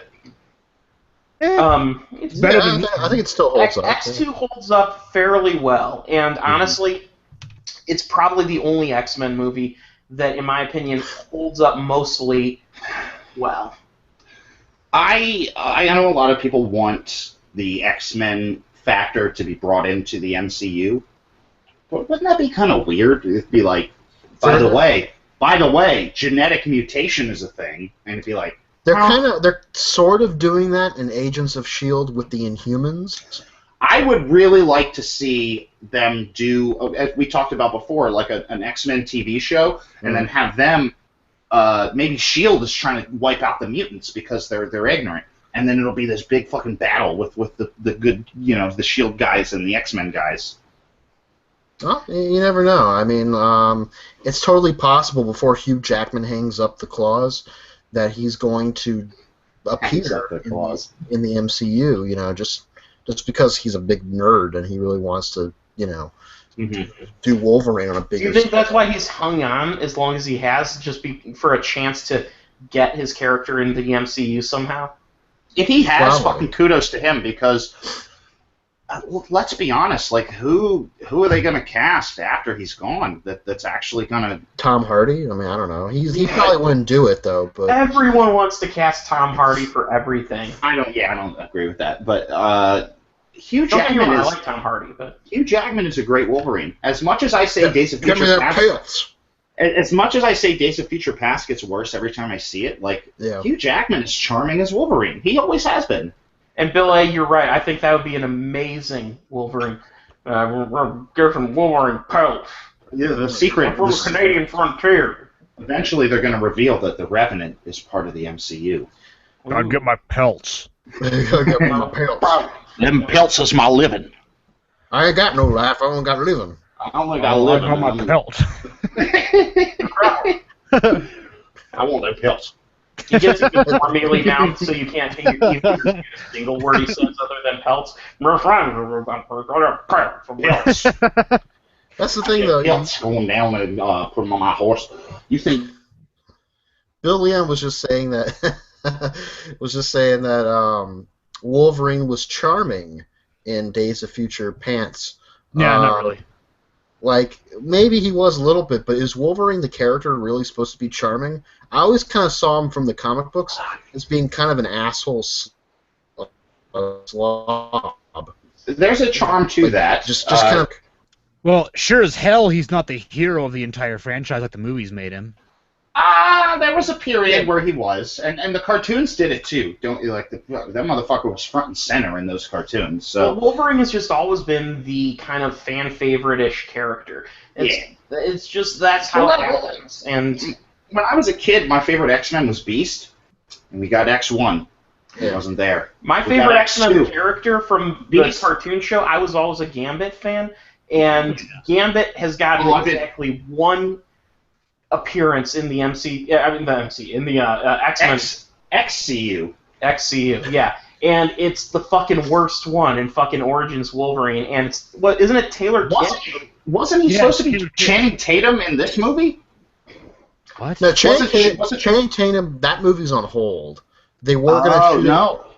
They were going to heard. shoot it in New Orleans very soon, but the director pulled out. They put the Gambit film on hold. My understanding is because of the success of Deadpool. They wanted to get I heard. Deadpool 2 into That could be true too. Yeah. production. I heard Gambit was going to be a character in Apocalypse. I thought he was in this film the whole time. No, no. it wasn't. No, maybe If it if you was- watched the movie, you would know that he wasn't. Yeah. Yeah. I know that we've established that. I didn't watch the whole film. You know what? Fuck you, movie Metallica, Four Horsemen. Like that's when I checked out. That's when everybody should have fucking checked out. That was that is so the least of these problems. It that was is, but Metallica back it pissed me off. Back when Hetfield was man. writing the Lightning. Yeah, man. I really Four Horsemen's one of my favorite songs from them, and then they used it in this film because Apocalypse has Four Horsemen. We've talked Apocalypse through to its the nose. Let's go ahead and move on to before we do the do-over. Another sort of. Oh no! Whoa! Yeah, no, we're not doing the do-over. I need to hear about Dolph Lundgren in Kindergarten Cop 2, which I chose to watch this afternoon just because I do not want to see Alice 2.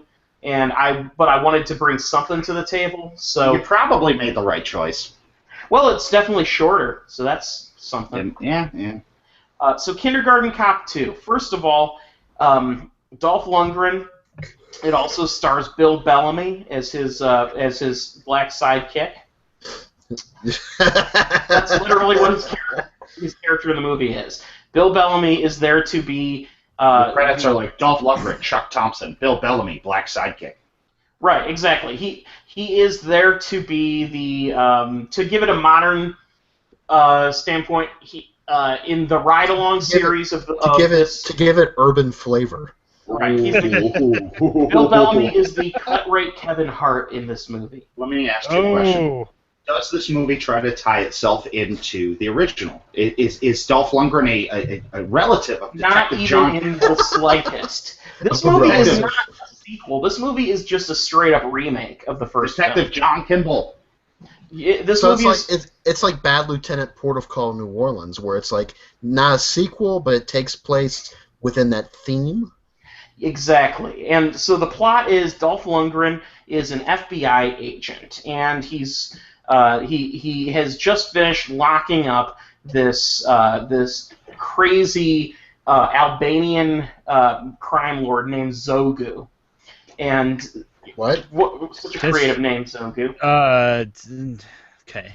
So anyway, he locks up Zogu. Zogu though escapes and is sort of on the run. And what has happened is like this witness who has knowledge of what happened has put a bunch of evidence on a flash drive, and he's hidden the flash drive somewhere. And the evidence that they discover is that one of the last things that this witness said before he was killed was the children have it. So anyway. Dolph Lundgren has to masquerade as a teacher in order to find out because apparently this witness was a school teacher. So anyway, yeah, he has to masquerade as a school teacher in order to find out what the children know. Yeah. You mumble all you want. It sounds more entertaining than Through the Looking Glass. At least it's got a simple enough story to follow, but I'm not going to defend this movie either. I remember the trailer for this coming out, and I was like, come again? You're making what? With who? I'd rather cop and a half and a quarter. Right? Yeah, okay. Get that kid. So I just realized what movie. This is the plot to The Pacifier with Vin Diesel. No, this is the plot to Kindergarten Cop. They had a ghost. No, The Pacifier. It's like a Navy SEAL has to kidnap. He has to babysit some fucking kids because they have this fucking thing in their house that he has to get for the government. I saw this film. And Kindergarten Cop is the same thing. This is a copy paste of that plot. Right. Well, Pacifier stole from Kindergarten Cop, and this steals from Kindergarten Cop as well. Well, imitation is the finest form of flattery. So the director of this movie, Don Michael Paul, is just to give you an idea of the films that he is known for, he directed such auspicious films as Who's Your Caddy? Oh, yeah. Lake Placid, The Final Chapter, Jarhead 2, Field of Fire, Tremors 5, Bloodlines. Oh. Yeah, so we're talking about, high-class filmmaking here. Highlander Endgame. He did, however, he was the screenwriter behind Harley Davidson and the Marlboro Man. Terrible film. Terrible film, but amazing name. To this day, the title of that movie alone is worth that movie existing. Yeah, but like, Oh, he's going to direct Death Race 4. Great. wait, just let's play a game for a second. Try to replicate the title Marlboro Man and Harley Davidson. Mr. Clean and Lysol. I mean, it's not as awesome. It's Something not, about Harley Davidson and the Marlboro Man, and Mickey Rourke and Don Johnson on the cover. That poster is worth $1 million. They're not bad in the film either. Yeah, they're not the problem with that movie. The problem with that movie is its awful dialogue. You gotta smoke cigarettes. You can't shoot pool unless you smoke cigarettes. Now, Bill, you're onto something here. That awful dialogue, written by director Don Michael Paul, who wrote Kindergarten Cop 2. Or not directed, who directed Kindergarten Cop 2. He didn't write it, I'm sorry. Who wrote it? The writer is Donald H. Steinberg, and he has an auspicious career, and that... let's see. That's a lot of American Pie movies. Ooh. He wrote an episode of The Simpsons, I guess. Okay. One time, and then they fired him. One episode, yeah. Was it like the in worst 2014? He's credited as having written one episode. He also wrote. He has a story by credit for American Pie 2. He wrote. he wrote Shrek the Halls. The Christmas. That was the Shrek Christmas special. He had an uncredited writing gig on Puss in Boots and American Pie Presents the Book of Love. What? That was a thing? Most recently, he's the writer of the TV series Space Racers, which I've never heard of, but I pulled it up. Space Racers is a new original animated series for preschoolers that follows the young spaceships Eagle, Robin, Hawk as their friends at the Stardust Space Academy. Oh, God. Yeah, that's not going to be good. Fuck that. Yeah. So Kindergarten Cop 2, by the way... soar through the solar system.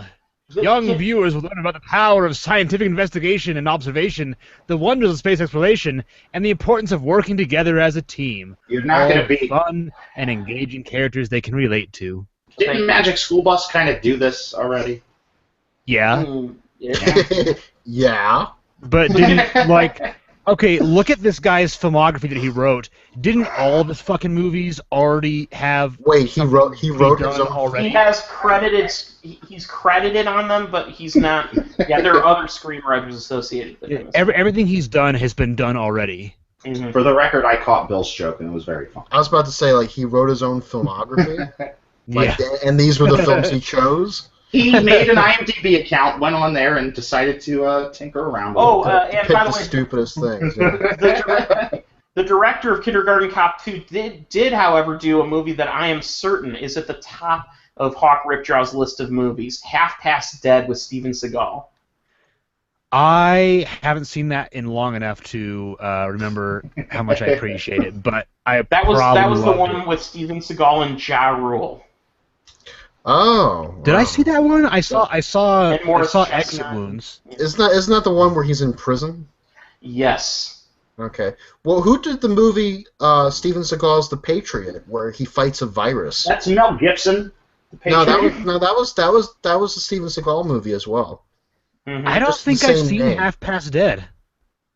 Yeah, This looks fucking awesome, though. like I said, that was guaranteed to be a Hawk Ripjaw movie because latter-day Steven Seagal is all the rage, of course. Latter-day Saints.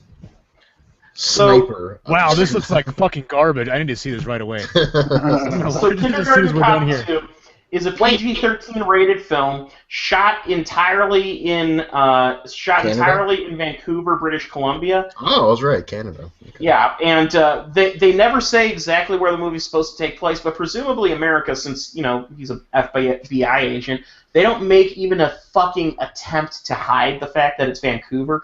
If you're at all familiar with Vancouver's skyline, it's like, oh, okay. So, but anyway. What happens is this school that he's going to that Lundgren has to. He's going to he's a student there. Well, the school that Billy Madison, starring Dolph Lundgren. The school that he's going undercover as a teacher don't give him is any ideas, an auspicious private learning institution that prides itself on liberal values such as such as letting children understand what they're learning, and having. Isn't that the premise of most schools? It's one of these. Like seriously. This is the school where like children have to they're in this film all the children eat are like broccoli and carrots and gluten-free weird like tofu things, and there's this So it's like a European school basically. kind of there's this extended sequence in the film involving Dolph Lundgren bringing a peanut butter and jelly sandwich to the school, and all the children freak out because peanut butter! That means peanuts, and we have an allergy. And it's this propagandistic anti-liberal fantasy about how you silly liberals, and worrying about that a child may have a peanut allergy, which by the way, if you have a peanut allergy, those things will fucking kill you. They'll have a Chuck. A person who just ate some peanut butter can just breathe on you if you have a peanut allergy, and you could get violently ill. It's sad, but it's true. Big deal. You're not wrong. So anyway, the movie though opens up with a violent fucking shootout in this building that is the centerpiece of a Twix product placement piece. Like it takes place in the Twix left building, and in the Twix right building they're having a lockdown. So what happens is Dolph Lundgren and Bill Bellamy are walking down this hall about to go to interrogate this witness, and suddenly the Albanian mob, which I don't know if that's even something that exists in America, but apparently it does. The Albanian mob invades and starts just shooting everything, and so there's this huge violent shootout. Just before that happens, though, before they invade, Dolph Lundgren is trying to get a Twix bar out of a candy machine, and the Twix bar's stuck, and it's not coming out, and he's trying to shake it. He pulls out his gun, and he's about to shoot the fucking machine. And then the police chief comes out and yells at him, and he says, "You weren't about to just shoot that machine, were you?" And he says, no. He says, "Good, because that's something only crazy people would do." This is already the best movie we've talked about tonight. So anyway, the shootout happens, and guess what happens in the shootout? The candy machine gets obliterated. So the first thing Dolph does is he takes his goddamn Twix bar out, and he and Bill Bellamy share it, because with a Twix bar, you've got two of them. It's one for me, one for you. And that's one of three major scenes in this movie involving Twix bars. I didn't notice much else in terms of product placement, so I'm thinking that that Twix must have funded a good deal of this movie. I think that's the Mars Bars company. Mars. Yeah, I think that's the company that owns M&M's. Mars Incorporated. You're right. Yeah, so Mars must have put some money behind this, because the next scene involving Twix is when Dolph Lundgren's on a date, and he and his date have just finished eating dessert at this restaurant, and they're walking out, and he all of a sudden pulls out a Twix bar and says, "Would you like some?" And she goes out of her way to say, "We just had dessert." And he goes, "I know, but this is kind of my thing," as he's holding the wrapper. This is my thing, handing women phallic-looking candy bars.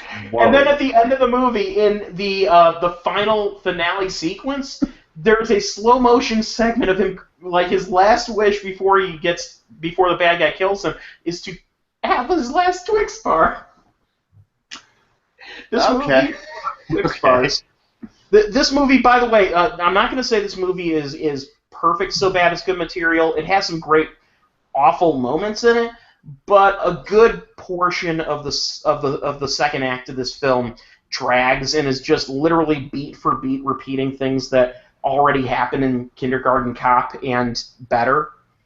And I'm not even going to say Kindergarten Cop is a great comedy, but it was an entertaining movie, and watching it as a kid, it was great because it was, getting to watch. At the time, I was too young to watch Arnold Schwarzenegger and his rated R movies, so it was like, ooh, I get to watch him. I get to watch. It almost felt like I was being dangerous because I was watching this action hero in a movie that kids could watch. I don't know if that's the right word for it, but okay. This was pre Last Action Hero. This was pre Jingle All the Way. Right. I mean, it was. And it was an ongoing thing with him where. Exactly, and this movie attempts to recapture that kind of feel. It even has an extended sequence prior to the school teaching sequence where they attempt to interrogate the children in like an interrogation booth, and the scene just is so by the numbers, but it's almost so obvious and by the numbers that it becomes self-parody because they ask this kid a question and the kid goes, "My dad talks about vaginas." What? Yes. Okay. Well, that's Whoa! the famous line from Who's your Kindergarten dad, Cop. kid? Who's Well, your everyone dad, knows the kid? famous line from Kindergarten Cop is the girl saying something that's very similar. Boys have a penis and a girl has a vagina. That's a thing that happens in Rated that film. PG-13. Exactly.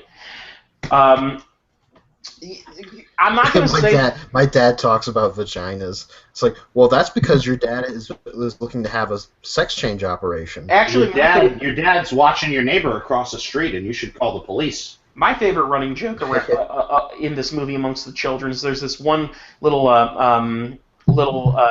Asian American girl who keeps talking about how obsessive her father is with guns. And it's like every time she says it, it's not funny. It's just an aggressively creepy reference. And then finally, she is like, "My dad's going to teach me how to shoot guns." And then it's in the middle of this speech that Dolph Lundgren's talking about, where he's ripping on a children's book for being too fanny pansy and liberal and just and giving the wrong message.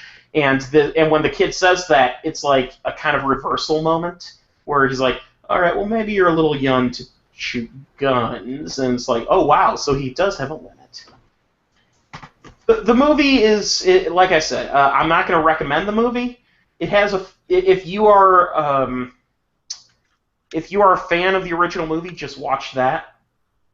But if you want to see Dolph Lundgren make his paycheck and see Bill Bellamy pay his rent that month. Yeah, exactly. Then maybe watch it.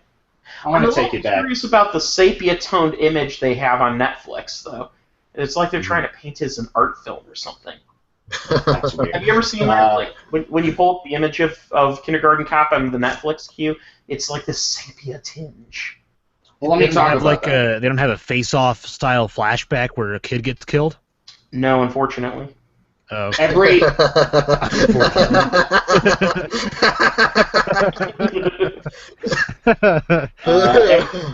every April Fool's Day, Criterion Collection does like a fake DVD, and they'll promote it.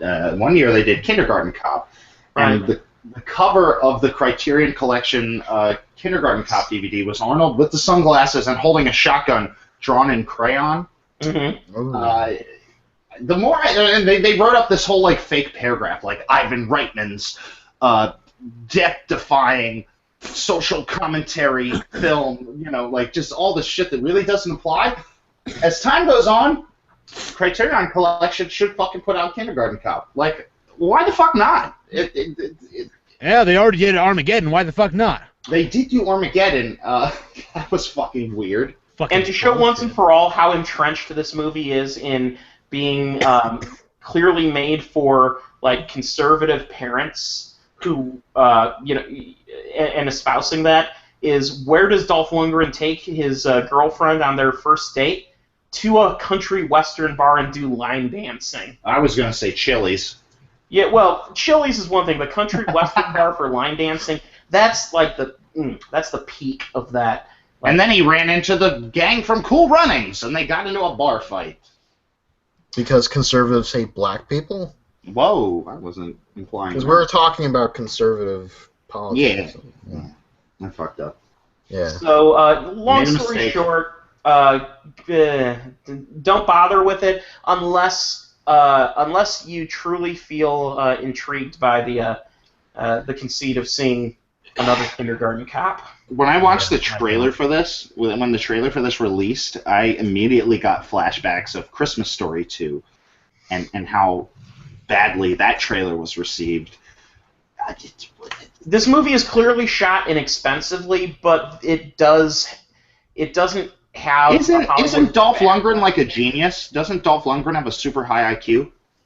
I think so. Yeah. I'm not sure if that's a real thing or a running joke still. Oh yeah, there was a commercial about that. What wasn't there? In 1982, Dolph Lundgren graduated with a master's degree in chemical engineering from the University of Sydney, Australia. That's badass, man. That's badass. He might actually. He was awarded a Fulbright scholarship to the Massachusetts Institute of Technology in 1983. However, while preparing for the move in Boston, he was spotted at a nightclub and hired by Grace Jones as a bodyguard, and the two became lovers. Ooh, fucking yes. Grace Jones. Oh, I want to see that sex tape right now. I feel like you're describing the plot to a Dolph Lundgren movie and not like his actual life. Dolph Lundgren and a fucking Amazon woman. Let me see it. I want it happening all over my screen. Okay. All right, you can just calm down a little bit there.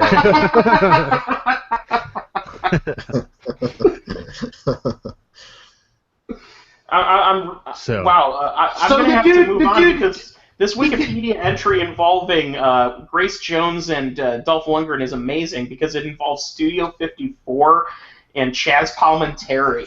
So it's like what? Whoa. We're getting they had Whoa. they had Because- They had a doubles three-way with Chaz Palminteri. When he says You do. Studio 54, you can just swap that out with the word cocaine.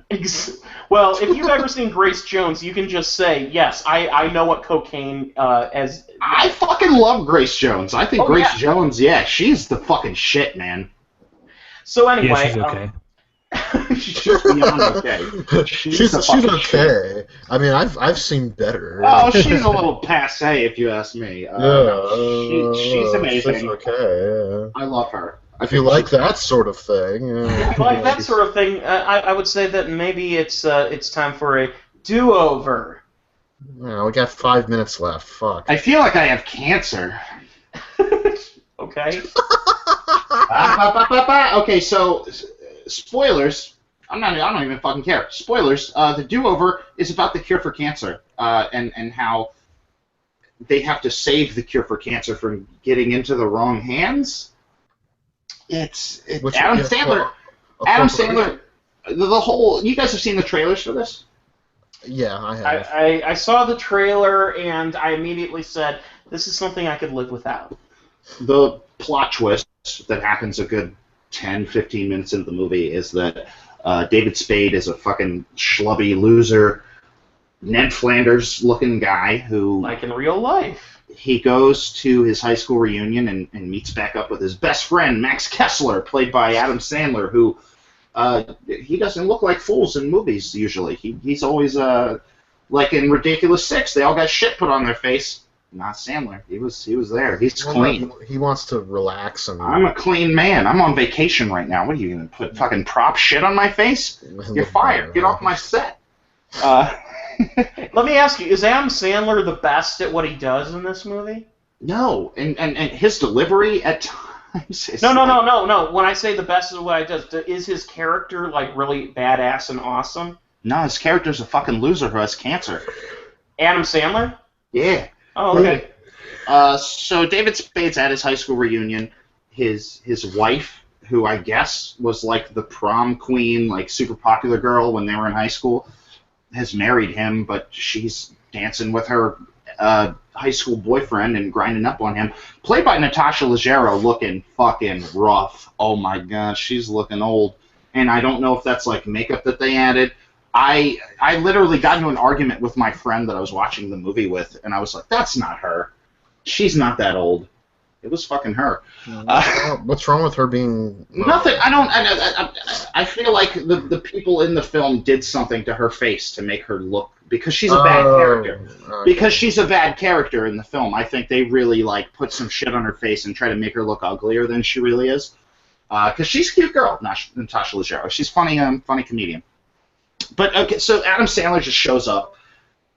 The intro to this goes by so fast that you feel like you missed a scene. Because I was like, how did we get here? Like the movie just opens at the high school reunion, and I'm thinking about like you guys have seen Zack and Miri, right?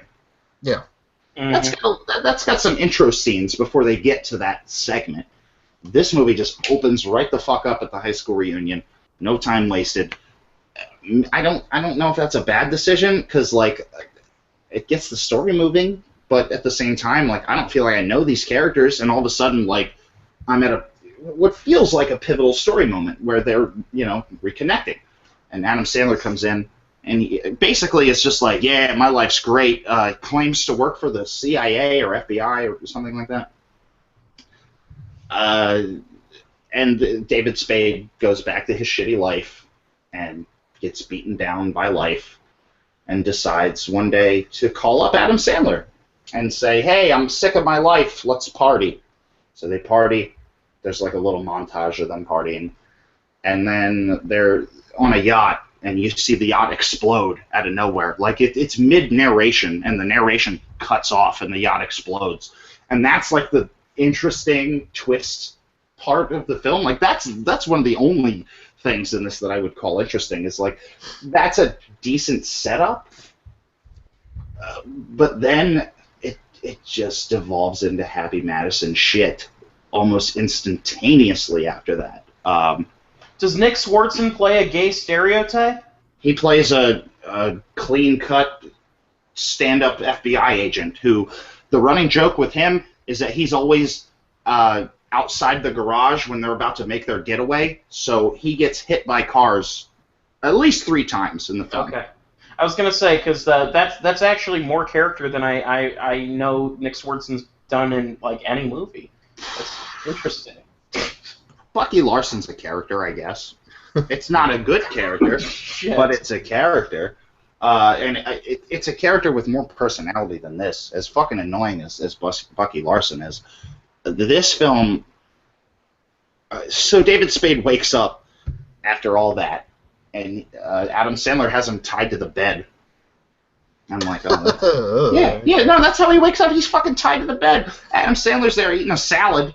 I'm pretty sure there's like a Dr. Pepper can, label pointed right at the camera, in that scene. And then he wakes up and he's like, what have you done to me? And he explains, he's like, you wanted a do-over. I think he uses that term, do-over. Adam Sandler's delivery, in this scene specifically, the hotel room scene, it's like he didn't fucking care. I felt more conviction from him in Ridiculous Six than I did in a lot of his dialogue scenes in this film. I bet they didn't even get permission to shoot in that hotel room. They just rented a hotel room and shot it in there. It's possible. Until that hotel room pulls this up on Netflix and sees. What the fuck? Yeah, Happy Madison's going to be getting some phone calls. From the director of Heavyweights, Little Nicky, and Drillbit Taylor. Oh, really? Heavyweights? The director of Heavyweights made this? Yes. It's actually a good movie. Stephen Brill, the person who directed this, also wrote the Mighty Ducks trilogy. Well, that's not terrible. It's just... I don't hate those movies. I kind of like those I'm movies. just saying, that's... They're cheesy, but they're not like, Yeah. that bad. No, okay, so this movie... Tell me you didn't try to do a knuckle puck. I talked about cancer when I introed this. Cancer becomes a big plot element of the do-over. So Adam Sandler, fake their deaths, has 2 dead bodies that at the time you just think are like 2 random dead bodies that he's using, and they take those guys' identities. Long story short, it turns out these guys were like scientists that found the cure for cancer, were murdered because of it. Adam Sandler has cancer, wants the cure. These guys, so he has to. Oh my god, I don't even really understand what the fuck the plot was. It's all about curing Adam Sandler's Why cancer. would you murder the people who can cure cancer? I don't think he murdered them. Yeah, no, he doesn't murder them. They get murdered, and he decides. Where's the motivation in that, is my question. They literally say at a certain point, they're like, the guy needed to be alive for the cancer cure to survive. So he kept on, living his identity, and now the cure for cancer is out there. And I'm like, well, the dude was dead. Like, what the fuck difference? Nothing happened to the cure. Like, the cure is still the cure. Robert Smith is still rocking it out every night. But they take it... that was a lame joke. I apologize. it devolves into schlock, basically. One of the dudes that died, they hook up with his wife, who's this hot Latina woman.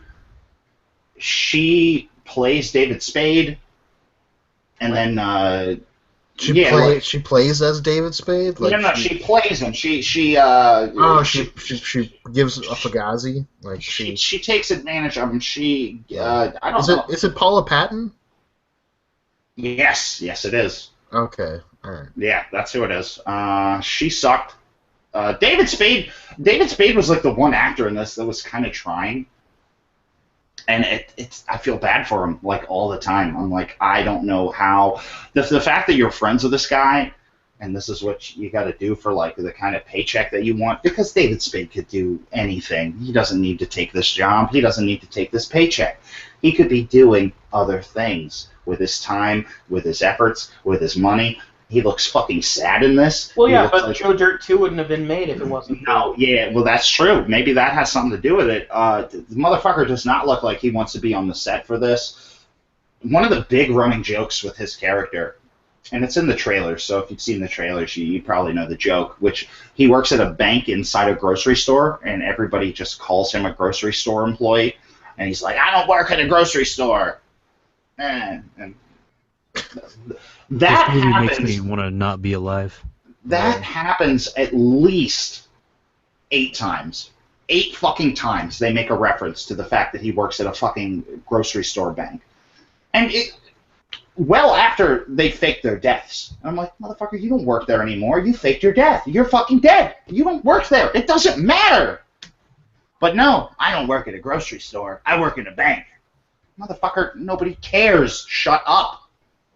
Damn. Yeah, no, this is.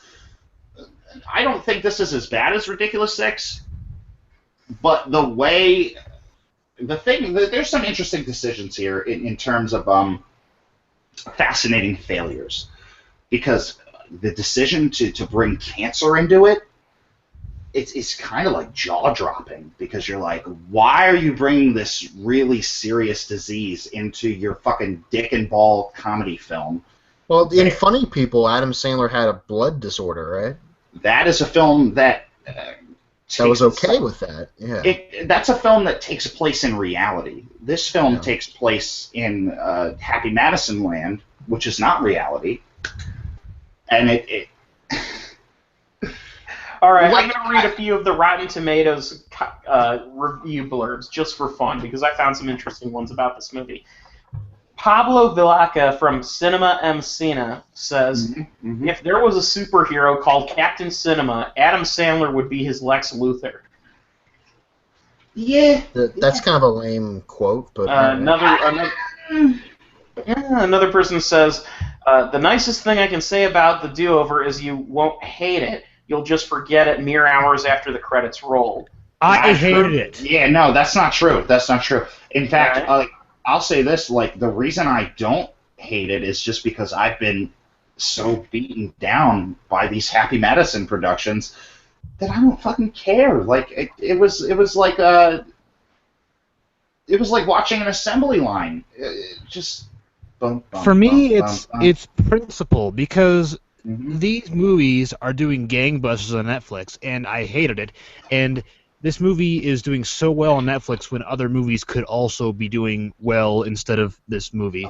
It is 2 hours of time, and cumulatively thousands of hours, millions of hours of time that could be spent on, curing cancer in real life or something. And even then, like, do what I do and don't watch it at all. Put it. I think you're right, but also, like, put that energy into better productions. Like, if both these fucking films, Ridiculous 6 and this, got the kind of attention, or rather, like, something better on Netflix got that kind of attention, got those kind of views. Like, if people were watching BoJack Horseman, I think he was about to say.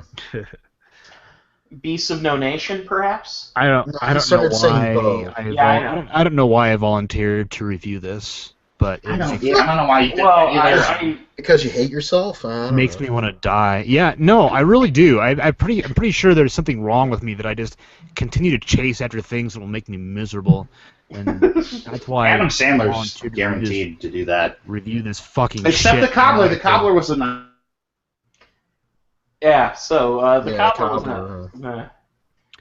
It's Well, it was just- made by an Oscar winner, so... Yeah. Yeah, that's so weird. Well, it It's was so made by fucking an weird. Oscar winner who has literally never made a bad movie prior to that. So, Yeah. I mean, everyone, they can't all be winners, Everybody gets one. Hawk. I was probably really mucking up the plot description of this film, and I'm probably right around the point where the cancer stuff comes in. So why don't you take it from there? You don't need to go throughout this whole movie. I really think that needs to be emphasized. I really like they try to bring something very serious, some real world shit into this, and they just treat it. They treat it like they treat everything else, like it's a fucking joke. You're not wrong that it's kind of tricky to figure out, but from what I can figure out, like there's this acrobatic German assassin who's chasing them, and I think One of the fucking Germans from Big Lebowski. I totally forgot he was in this. He tries to rape Adam Sandler with a dildo at one point. is he Peter in Stormare? Big Lebowski? Because I know he was the German doctor in Funny People. Oh, that guy. Yeah. No, so like I think he works for a pharmaceutical company who did not want the cure for cancer to be released so that they could keep making money off of cancer pills. medication. Yeah.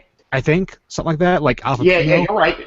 I forgot that part. That's the Yeah. thing. Like, I'm trying to fucking recall the plot of this, and I'm just coming up with holes a lot. And the dead guy's wife, played by Paula Patton, is one of the villains who was offered the money to hide it, and that's why she's evil. I don't know. It's just like it's incredibly lazy writing, and it's like, oh, and what about the product placement? Like, there's one point where they're on the boat, and Adam Sandler pulls something out, and David Spade is like, "Whoa, that is not a Bud Light party ball," and it's like they fucking name drop so many brands in this movie. Wait. There's a fucking scene in the film where it's a glass of Corona on a table on the beach, like Corona commercials look. Yeah. And it pans back, and you see that it's like it's a fucking screen on a laptop. But I'm like, that's a Corona commercial. Well, even later, Adam Sandler's like, "Hey, come into the pool and have a Corona." Or, He does say that. He says that word for word. He says that, and he's like, What "Hey, is I this, remember I remember you as somebody who really enjoyed a Bud Light." What is It's this, a all Furious over the 7 place. movie? Bud Light and Corona constantly in your face in this. Oh, it's Corona and Bud Light. It's like there's so much name dropping of these light beer brands in the movie. It's like Furious 7. Oh, so there's Kurt a scene. Russell just pulls out a bucket of Corona. There's a bit in the film where The the Furious 7 one felt intentional, though. guy who Adam Sandler is impersonating, the guy whose identity he's stolen, has a tramp stamp tattoo on his lower back that says, what's the guy's name? Dakota. Yeah. Dakota. Okay, so... Okay, so it turns out, like, when they get the tattoo, Adam Sandler's like, "Oh, Dakota sounds hot." Well, it turns out that Dakota is the dead guy's gay biker lover.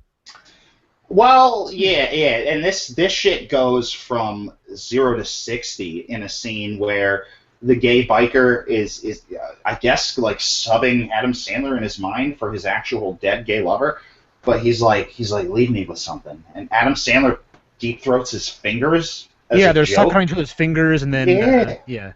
It's homophobic. It's gross. It's in keeping with Adam Sandler's jokes from the last 15 years. Let me continue for a second. So Adam Sandler's sucking on his fingers. Adam Sandler has his fingers in his mouth. Please, Bill, go on. Yeah, please tell me more about how he deep-throated his fingers. He's sucking his fingers like a dick, and then the big, fat gay biker comes in his pants. That's the joke. That's it. End of the scene. Well, no, it turns out that he didn't actually come in his pants. He got shot by the German assassin. There's a scene before this, again, keeping in the homophobic nature, where I don't know why, they're like, we need to get all the piercings and tattoos that these dead guys have, and Adam Sandler pulls out what's clearly a cock ring. It's a fucking cock ring, but David Spade put in his mouth as a tongue stud, and then later he's like, "Oh, it's a cock ring." Oh, it was a cock ring? I never would have guessed that. Yeah, no, I fucking knew it was a fucking cock ring from the first second he pulled it out. It looks like a fucking cock ring. I haven't seen very many cock rings in my time, so I didn't really know. But the joke still wasn't funny. Why do I know what a cock ring looks like? I think I don't know. What do you know what a cock ring is? because of that TV show Insomniac with Dave Attell. He went to a place. He went to a place where cock rings were getting done. Or what about Tim and Eric's the Cock Ring Warehouse commercial? Or Tim and Eric's $1 billion movie where they actually put a cock ring on it. Oh yeah, because I totally remember what that scene looked like frame for frame. I remember, and it was clearly a dildo. Right, But it had to be. They couldn't just That'd be painful. Cock Ring Warehouse. We have the largest what else? selection of new and used cock rings in the tri-state area. Over There's- 3,000 cock rings. There's a joke with Luis Guzman's sweaty balls dripping onto David Spade's face during a threesome. There's a scene where Adam Sandler's mom has she takes the top off and her saggy breasts are down to her knees. Prosthetic tits that she clearly cannot fondle too much, or the prop will break. Yeah. Yeah. A joke that was already done in... Michael Chiklis is in it. Michael Chiklis was funny in this, actually. Michael Chiklis was a breath of fresh air when he showed up. No, he wasn't. Who did he play? Did he play The Thing? He plays He plays a jealous husband who gets shot in both knees, and that's it. David Spade's Louis Guzman three-way is with Michael Chiklis' wife, but David Spade doesn't know that this woman is married at the time. Then Michael Chiklis just shows up out of nowhere with a baseball bat, screaming at the top of his lungs, and that was silly and ridiculous to me. So I enjoyed it because he's fucking screaming and yelling like he clearly. What were you about to say, Ken? Yeah. Do you have a Red Letter Media thing going on in the background there? Yeah, on my computer I have Best of the Worst, and on my TV I also have Best of the Worst. I just noticed that. I was like, huh. Wow. Okay. I just do. I planned that for this, but Very nice. yeah, I guess I don't know. I would have done WrestleMania or something, but I'm just gonna put Best of the Worst on. That's fine. Yeah. What else can we say about the Do-Over? It's fucking garbage. It's on a lesser level of garbage than Jack and Jill and Ridiculous Six is.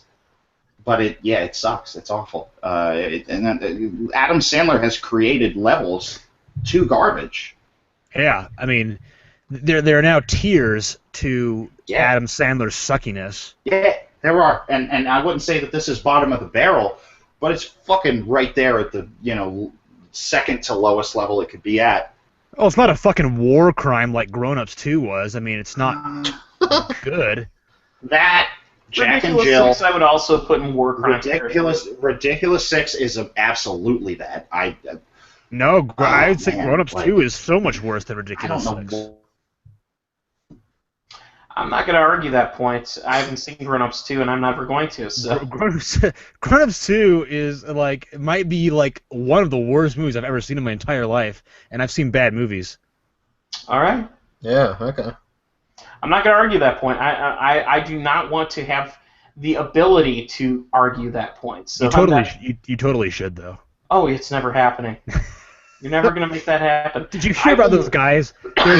There's these two friends who watched Grown Ups 2 every single day for a year and commentated on it. That's a fantastic podcast. Yeah. It's great. It's also really depressing. I will never watch another Adam Sandler starring vehicle ever again. Unless it's a drama. If P.T. Anderson came back with an Adam Sandler drama, I would watch the fuck out of that. What can he do that he hasn't already done? Play a serial killer. A Marvel movie? Oh my god, can you imagine if he was in a fucking Marvel movie? He should be a villain in a Marvel movie. Hey, I'm gonna kill you, Avengers! Actually, he's already got a supervillain, Opera Man. Yeah. Or I would watch that. I would watch that. Cajun Man, you know. Asian Man. Or Canteen Boy. Canteen Boy. I'd watch a Canteen Boy movie. That's it. Yeah. Hey, See, all of those are Sandler roles from Bill, don't tempt him into making Waterboy 2. But you see, please. it's gotta have Alec Baldwin in it. And one It's thing to got remember is kind that of these are something. all like Adam Sandler roles from when he was like young, and still had the ability to I'd like to humorous talk about characters. something actually, which Adam is, Sandler only plays himself anymore in movies. He never. I'd like to spotlight the film Going Overboard because it's clearly a film Adam Sandler had nothing to do with creatively, doesn't want to fucking be there, and can tell that it's dog shit. You almost feel bad for him, and then you think about like where he is now in life, but oh, that is just straight up dog shit. And he's the lead in it. He's probably at the time the hot new actor that they got to be in this fucking thing. But you can tell that like he does not have faith in this material. He does not want to be on this set. He does not want to be delivering these jokes. What is worse, Going Overboard or Jim Carrey in Rubberface? I've never seen Rubberface. I've seen the poster for Rubberface like a million times. I haven't seen that. I've seen Earth Girls Are Easy and Once Bitten, but those aren't the same thing. Yeah. He sucks in those two, but Yeah. I wouldn't say he sucks in those two, but Once Bitten. they're not great movies by any means. Well, Earth Girls Are Easy. I would. It's not great, but it's fun. But It's entertaining. Yeah, it's entertaining. Once Bitten, it's like a goofy movie that if you're sick from school and you got Comedy Central on, you can watch, and enjoy it for the most part. But yeah, I haven't seen Rubberface. And Jim Carrey had a very tiny role, if I'm not mistaken, in the last Dirty Harry movie, The Deadpool. Yeah, he does Welcome to the Jungle by Guns N' Roses. Yeah. Yeah. So Which also is the worst Dirty Harry movie. I could talk bad about Jim Carrey, but Adam Sandler's on a different level. Adam Sandler his ambivalence is through the roof at this point. Like, yeah. everything he does is a fucking middle finger to people with good taste. And he doesn't care. He's making money off it from fucking idiots. People that probably dress like this, running around fucking pulling up ridiculous six on Netflix. I think what scares me is that I'll probably volunteer to review the next Adam Sandler Netflix movie. I mean, he's making 4 of them. You're starting that precedent, so yeah. We're on 2 or 4. Yeah, keep that going. Yeah, exactly. I'm gonna be that guy, aren't I? I'm gonna be the Adam Sandler review person. Oh. Well, we're kind of at the end of our episode here, but I did want to say I just read Star Wars Rogue One. Apparently reshoots are scheduled for the summer. Yeah, because it's fucking depressing as is. More Darth Vader. Put more Darth Vader. Put Darth Vader on Pepsi cans. No, seriously, like the current cut of the film has the feel of a super dour war movie, and they need to lighten it up with some reshoots. I'd like to see it as is. And you know this because you've seen it? No, that's just what the reports say. The speculations. Yeah, But these reports are like a day old at least. But the speculation also says that the movie's going to end like almost right when A New Hope begins. Nice. Right, which means it's going to be a depressing movie because the beginning of New Hope is they're escaping and they're flying away from the Empire. Yeah. Here's the thing: if they're the people who stole the plans, and the people who stole the plans wind up on Leia's ship, that means that they're all going to die because Leia's the only one who survives. Yeah. Yeah, it's not going to be a happy movie. It looks freaking awesome as hell, though. Forrest Whitaker and Donnie Yen. As much as I keep getting unsolicited, people telling me how transphobic or genderphobic I am based on my opinions on the Ghostbusters trailer, I accept. I'm inviting a female protagonist. I want to see Rogue One. I want to see where this girl character goes. I want to see where fucking Rey's story goes. So you know what? and that's my whole point here, is that like this fucking female protagonist bullshit has nothing to do with Where them did this being come female. from? I'm talking because What are I you got talking about? somebody the other day asked me my opinion on the Ghostbusters trailer, and I gave it to them, and their response was white cis male. I'm like, yeah. Oh yeah, you mentioned something about this. I was like, yeah, what of it, motherfucker? Like, it's a fucking bad trailer. Don't come at me like that. Who do you think you're talking to here? a white point cis is, male, yeah. Yeah, that's a good question. What is the point? I don't know. He just wanted to bring it up because Yeah, that's fine. It's All a right. platform. Well, we've reached the end of this virtual pubcast, so we'll go ahead and wrap things up. And next week we have a host of other films to talk about. First of all, Ninja Turtles 2. yeah, who's going to be seeing that? I probably will. I don't know. I will. I saw the first one. I saw the first Why the one, fuck not? and I think I will see this one, if only because this one is the one where they're starting to bring in characters directly from the cartoon, and I'm like, okay, maybe my nostalgia radar will finally go off because I hated the first movie.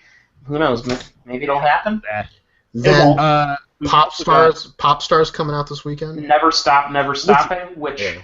Remarkably has a 90% on Rotten Tomatoes. YouTube has been assaulting me with those trailers. I have not seen a single trailer of that movie because I only watch Yeah, trailers in movie theaters, and they have Well, not promoted this movie in movie theaters. I've seen trailers in the movie. Yeah, no. If Well, you turned ad block off, every YouTube ad would be a fucking trailer for this movie. when on YouTube, YouTube has been pushing the shit out of this. automatic play trailers bug the fuck out of me, and until Right. they stop doing that, I'm keeping ad block on. That's Well, no, this movie usually it's just like a 30-second clip, and then you have the option to skip it. the problem I have is every time I turn it off, every website I go to has an autoplay trailer for something, Mm-hmm. and I Yeah, can't I know fucking about stand that. I agree. No, the level at which they've been pushing this trailer is kind of absurd, because I have not, in a long fucking time, seen YouTube push a movie this hard. Mm. Well, anyway, needless to say, we will see you next week when we'll be talking about those two movies. And if anyone decides to see Me Before You, aka Yeah, doubt aka it. if the Untouchables fucked, I don't get it. Untouchables? yes, That Untouchables. doesn't quite work. No, the Untouchables. It was the movie about the French cripple guy who had the. They prefer his- handicapped. Right. What if the Untouchables fucked? I don't know if they prefer handicapped. I could go in all day about that topic, buddy. But Yeah. I was just making a joke. I know. Yeah, I'm just Untouchables saying. is a buddy movie about a person in a wheelchair who gets a caretaker to take care of him, and they become friends. Ken Wasn't said that cripple. wasn't that already a film that won Best Actor at the Oscars? It was called The Theory of Yeah, it was Everything. the Untouchables. It was Untouchables. It was a foreign language, Eddie Redmayne's The Untouchables. Okay. and that movie came out Oh, we long. forgot to do an Eddie Redmayne joke. There it is. There it was, right there. Yeah. All right, I think that's a good way to go out. Eddie Redmayne. Bye bye. Best Picture.